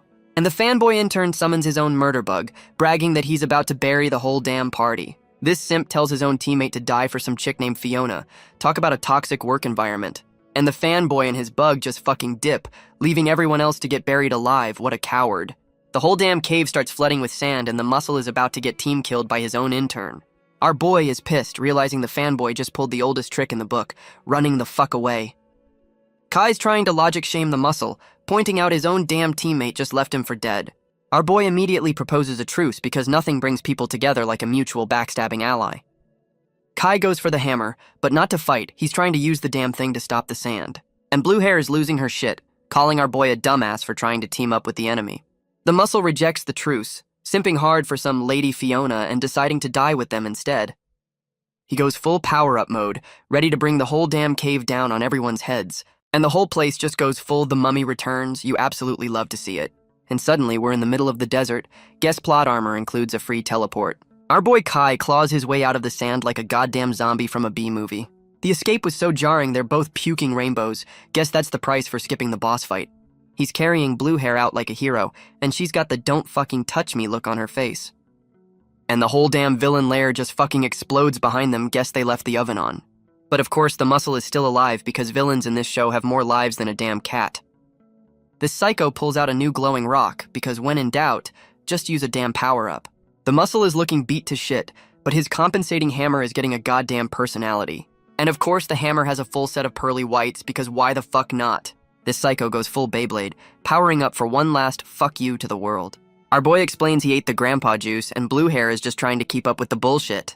The hammer is screaming for more food. Guess that power-up came with a serious case of the munchies. This psycho is literally apologizing to his hammer for giving it bad vibes. What a fucking conversation. He's crying about enduring pain for some Lady Fiona. The simp levels are off the goddamn charts. And the hammer just fucking bites him. Guess the therapy session didn't go so well. He's still apologizing while his own damn weapon is eating him. Talk about a toxic relationship. This motherfucker literally offers himself as a sacrifice, the ultimate simp move to end all simp moves. The muscle is getting eaten by his own hammer and is smiling about it. The simp levels are off the charts. And the murder hammer immediately celebrates its meal by shooting a goddamn laser beam out of its mouth. Our boy and blue hair are barely holding on against this simp-fueled Kamehameha wave. Kai's stating the obvious, realizing the grandpa juice is basically a super steroid for psychos. And the hammer just fucking evolves into a shirtless dude in a tie. What the hell is this power system? This new helmet dude is celebrating his freedom, already talking shit about his master's fake justice. He's on his villain monologue, happy he doesn't have to listen to his simp-ass master anymore. Our boy is asking the important questions, like who the fuck this new guy is and where the old one went. And this motherfucker just casually admits he ate his master. What a fucking team player. He renames himself Iron Man, which is the most unoriginal dollar store superhero name I've ever heard. This new psycho hits them with the, "Thanks for freeing me, now I gotta kill you" logic, because his dead simp master said so. He's still simping for the master he just ate, saying he has to honor his last wish. What a fucking hypocrite. He immediately speed blitzes our boy, who's completely shook by how fast this new psycho is. But our boy Kai manages to block the kick. Guess he's not getting folded that easily. Iron Man is just chilling in the air, dodging whatever our boy threw at him like it's nothing. Kai's brain is finally catching up, realizing this new psycho is basically his equal in a fist fight. Blue hair finally decides to contribute, jumping in to make this a proper tag team beatdown. She goes for the attack, but this psycho is already blocking her like he's got eyes in the back of his helmet. Her sword gets stopped cold. Guess raw power isn't gonna cut it with this one. And this motherfucker just catches her sword with his bare hand. What a goddamn show-off. Blue hair is completely shook, realizing this new psycho is built different from the other trash mobs. This dollar store Ultron is bragging about his new body, like he's not about to get folded in 5 minutes. And our boy Kai immediately serves him a knuckle sandwich. Guess that unbreakable body has a warranty. The new psycho gets sent flying. Guess he wasn't ready for the main character's plot-armored fists.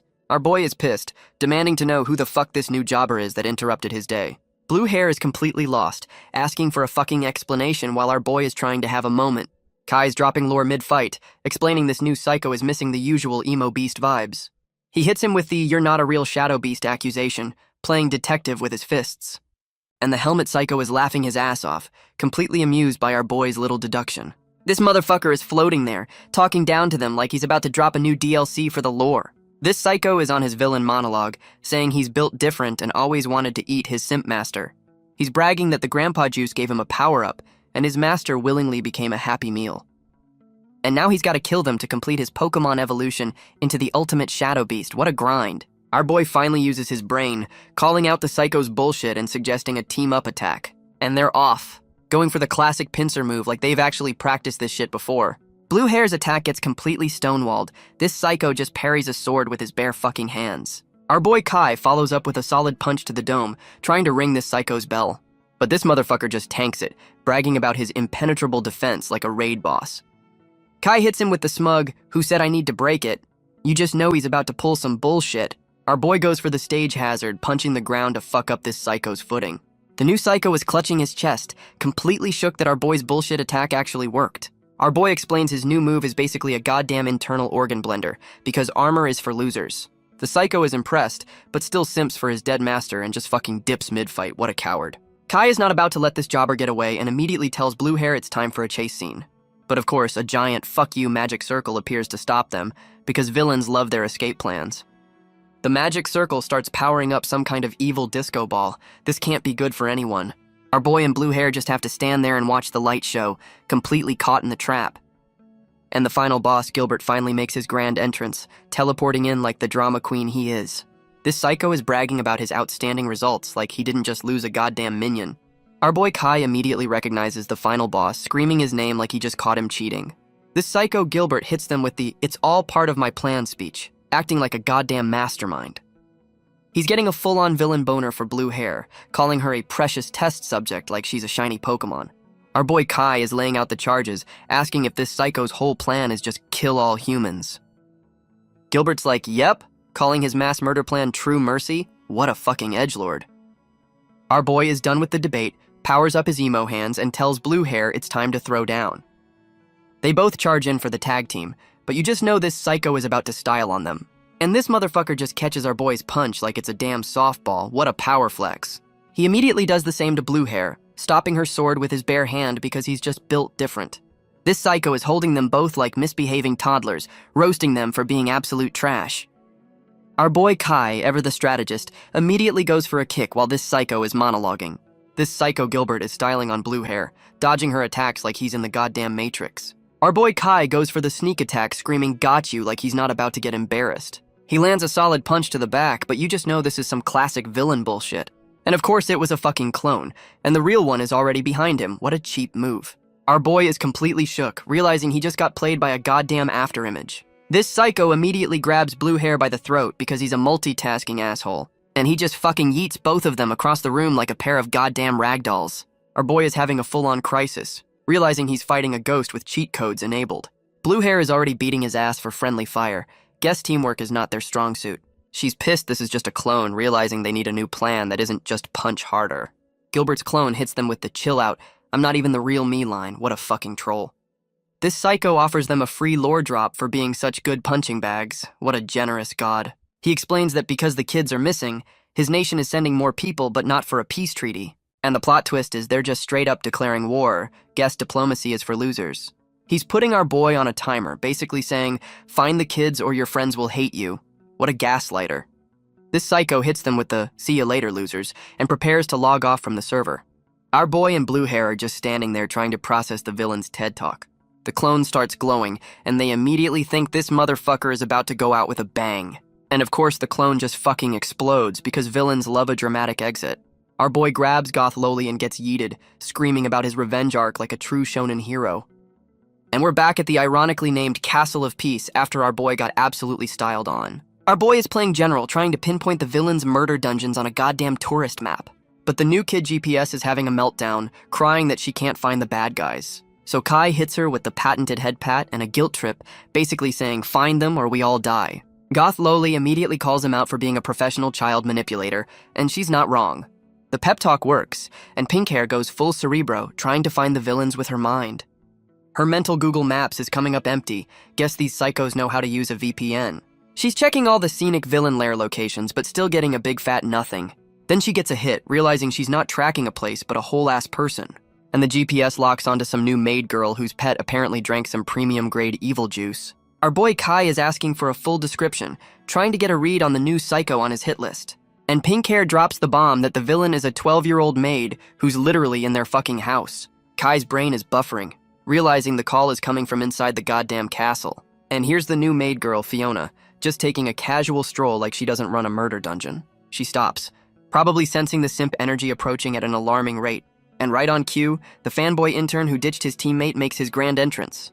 He reports back to Lady Fiona, who immediately asks where his goddamn partner is.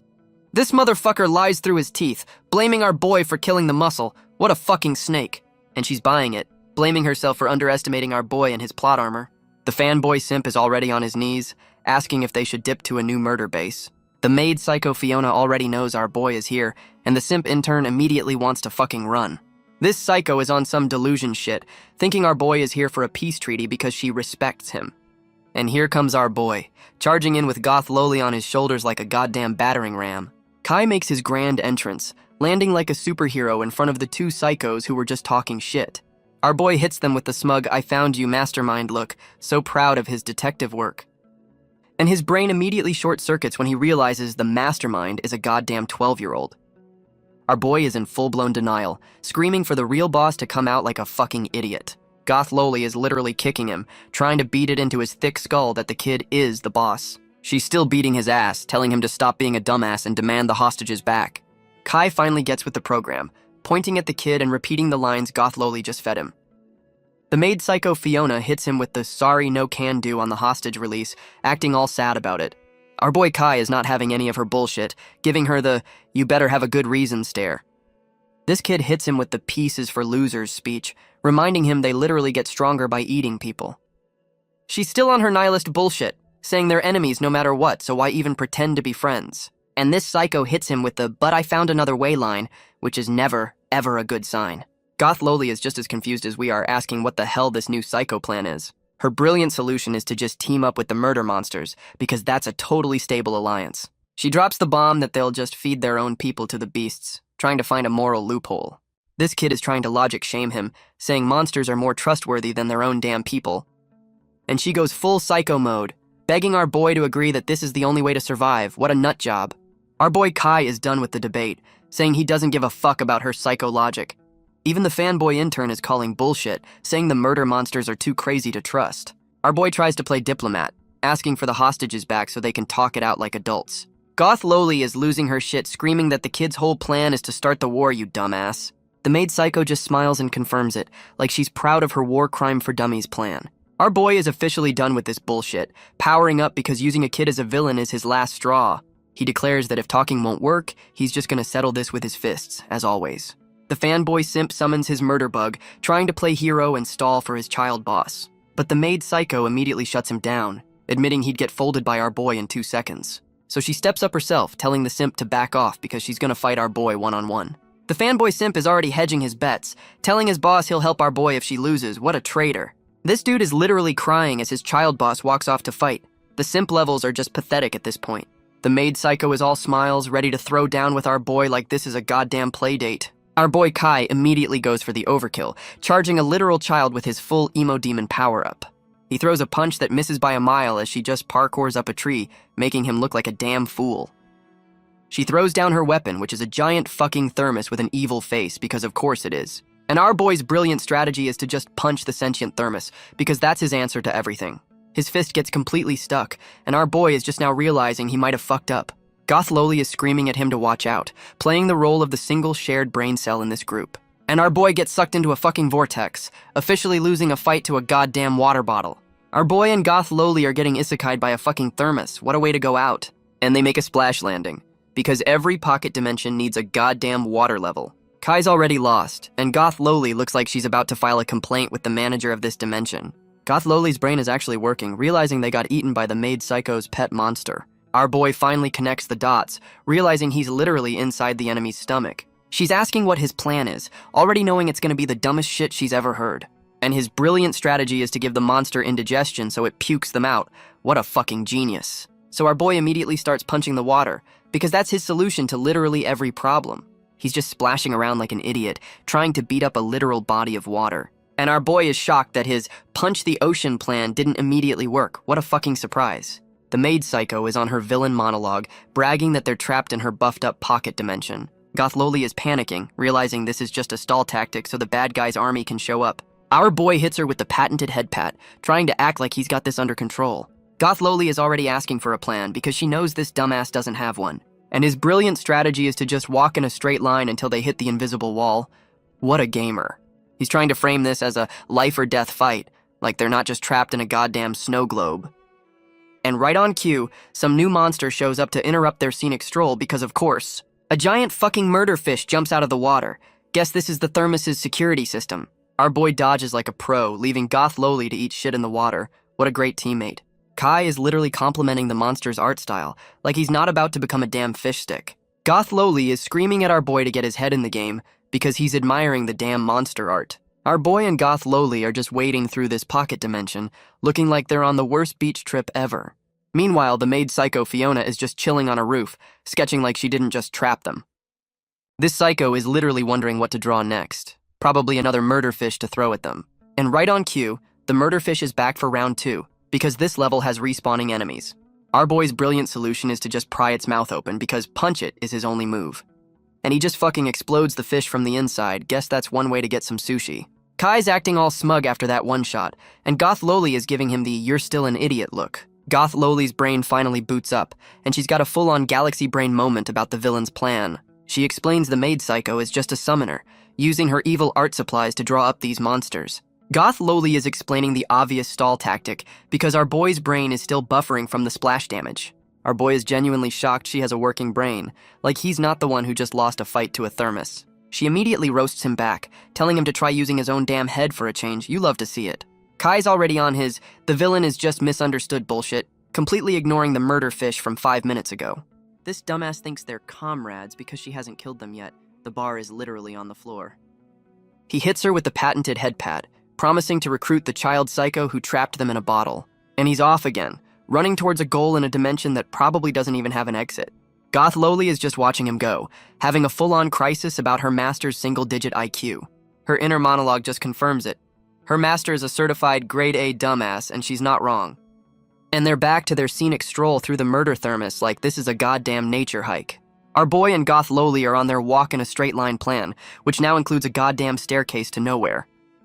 And the scenic hike continues up a whole-ass mountain range, because this thermos has a better budget than most animes. Our boy is now free soloing a cliff face. Guess the walk part of the plan is officially fucking over. They finally make it, and Kai is pissed this kid's pocket dimension has a full-on cardio workout included. And the maid psycho Fiona is just chilling on a rooftop, explaining she made them climb a mountain for privacy. She hops down like she's the final boss of this goddamn hiking trail, acting like she didn't just make them climb Everest. Kai immediately tries to talk no jutsu her, calling her out for being a summoner and not a real fighter. He's already on his recruitment speech, trying to get the child psycho to join his team with the power of friendship. The maid psycho is looking impressed, but you just know she's about to hit him with the "lol no." And there it is. She hits him with the "thanks for making us stronger by killing us psycho logic. What a fucking nut job." The maid psycho hits him with the classic "it's already too late" line, and you know some fucked up shit is coming. Our boy immediately jumps to conclusions, screaming that she's already folded all the hostages. She just points to a random-ass house about to reveal her master plan, or lack thereof. And her big evil plan is to literally tickle the hostages to death. What the actual fuck is this? Our boy and Goth Loli are just staring, completely speechless at this new level of villainy. This poor lady is literally begging for her life, about to get taken out by a fucking tickle monster. Even the tough-ass soldiers are completely losing their shit. This is the most humiliating way to go. Our boy's brain reboots, and his first thought is, "Oh, they're not dead, I can still recruit her." But the maid psycho is doubling down on her tickle torture plan. Guess the peace talks are off. She explains her plan is to literally juice them with happiness. This is the weirdest power-up system ever. The maid psycho is done with the weird shit, threatening to just start draining their blood instead. And her new plan is a fucking shadow octopus with knives. Guess the tickle torture was just the appetizer. The hostages are getting their life force drained. So much for that happiness bullshit she was selling. Our boy Kai finally realizes talk no jutsu isn't working and decides it's time to actually fight. The maid psycho hits them with the "I'm not a fighter" line before pulling out her goddamn evil art supplies. She's about to summon her masterpiece, which is never a good sign coming from a child psycho. The evil scroll starts glowing, and you just know some final boss level bullshit is about to pop out. Our boy and Goth Loli are completely shook, like they just saw a ghost from a previous story arc. She didn't summon a monster, she summoned the fucking villain squad. Cyrus and the Muscle are back. And she brought the fanboy intern and some new girl too. This just turned into a goddamn raid boss. Goth Loli is losing her shit, asking why the dead villain squad is suddenly back for a reunion tour. The maid psycho explains they're just high-quality fakes she drew from memory, basically her own personal Funko Pop collection. This kid is outsourcing her ass-kicking to her memory clones. What a fucking power move. Our boy immediately tries to delegate the two biggest threats to Blue Hair. What a great leader.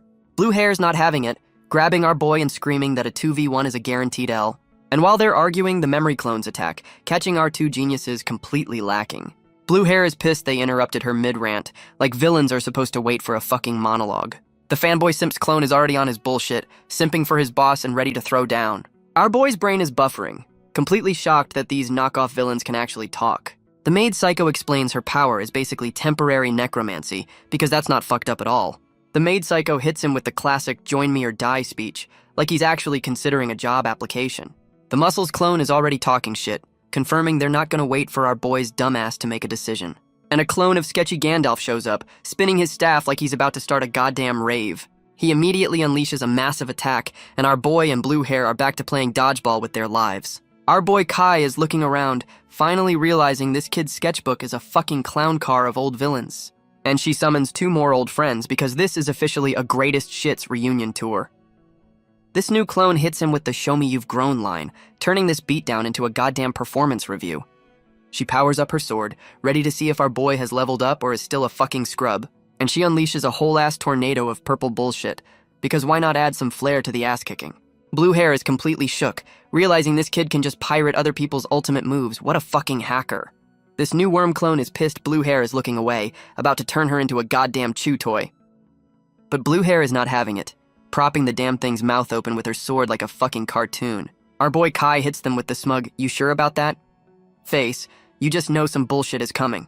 And Blue Hair is completely shook, like she just realized what our boy's dumbass plan actually is. The Spear Guy clone is coming in hot, bragging that he's got Blue Hair completely cornered now. They're going for the full-on wombo combo, trying to turn Blue Hair into a damn sandwich. Blue Hair is having a crisis, realizing she can't be a liability and needs a plan like yesterday. And the light bulb goes off. She's figured out how to turn this L into a goddamn highlight reel. She uses the Spear Guy's attack to launch herself into the air, using the other clone as a fucking trampoline. And now the Spear Guy's attack is about to hit his own teammate, who's begging for his life. Friendly fire is on. And the Spear Guy's attack connects with his own damn teammate, turning the worm clone into a goddamn crater. The fanboy Simps clone is already bitching at the Muscles clone for the friendly fire. This team is a fucking mess. And the Muscles clone is just like, yeah, I fucking hate you too. Guess the villain reunion isn't going so well. The fanboy is ready to kill his own teammate's clone, and the maid psycho has to tell her drawings to shut the fuck up. The new girl clone is bragging that Blue Hair got eaten by a centipede. Guess she missed the whole team kill incident. She's checking on our boy's fight, probably expecting him to be getting folded just as easily. Meanwhile, our boy is having a full-on Beyblade battle inside a purple tornado with some new armor jobber. Our boy is blocking a whole-ass axe with his bare hands, because weapons are for people who can't punch hard enough. The armor clone is roasting him for not using a weapon, basically calling him a one-trick pony with anger issues. And our boy hits him with the "I'm a specialist" line, confirming his only strategy is, and always will be, punch it. Our boy is sarcastically thanking the clone for the mid-fight TED Talk on weapon choice. What a dick. And Kai immediately tries to break the damn thing because his only move is, punch harder, dumbass. The clone is literally coaching our boy mid-fight, roasting him for getting distracted by a conversation. This motherfucker is begging our boy to try harder. This is the most supportive ass-kicking I've ever seen. Our boy blocks again, probably wondering if this clone is going to give him a full performance review after this. The armor clone hears something, completely forgetting the #1 rule of anime. Never take your eyes off the MC. He's looking for a shadow, and you just know our boy pulled some classic teleports behind you bullshit. And there's our boy, pulling the oldest trick in the shonen playbook for a cheap shot. He lands a solid hit to the back. Guess the clone's free fighting lesson didn't cover that part. And our boy hits him with the "I learned it from watching you" line. What a fucking smartass. Our boy is explaining his new shadow moves, basically telling the clone he's got a post-mortem DLC they never saw. And the armor clone is laughing his ass off, proud that his student has surpassed him. What a fucking teacher's pet. Our boy is screaming for the other clone, Laz, to come out, like this is a goddamn tag team exhibition match. Kai's on his for world peace soapbox again, trying to justify the ass-kicking he's about to deliver. The Sword Girl clone shows up, having a full-on epiphany that our boy is actually a good guy, no shit Sherlock. And this clone just fucking defects mid-fight, deciding she's not gonna follow the child psycho's orders anymore. The armor clone Laz asks the Sword Girl, Lita, to team up, turning this boss fight into a goddamn date night. And Laz is simping hard, telling her he'll follow her anywhere. These clones are down bad for each other. They're literally holding hands now. Guess the maid psycho's memory clones come with a built-in romance subplot. This motherfucker is just happy to see his waifu again, completely forgetting they're supposed to be fighting our boy. Our boy Kai is completely lost, watching these two clones have a full-on romantic reunion mid-fight. The Sword Girl clone drops a lore bomb, explaining they're just shadow power Funko Pops from the kid's memory. And she hits him with the galaxy brain loophole. The boss said kill him, not don't kill yourselves. The two Lovebird clones are ready to pull the ultimate fuck you to their child psycho boss. And they just fucking stab themselves, turning this boss fight into a double suicide pact. What the hell? Our boy is freaking out, realizing he's about to get a power-up via two drawings committing seppuku. She's telling him to absorb their power like a goddamn protein shake before they log off for good. The armor clone is giving his final simp speech, happy that our boy is going to carry on his legacy. They're giving him the "for the future" speech as they dissolve, the ultimate shonen power-up cliche. And our boy is crying his eyes out, thanking the two drawings for the free XP and emotional trauma.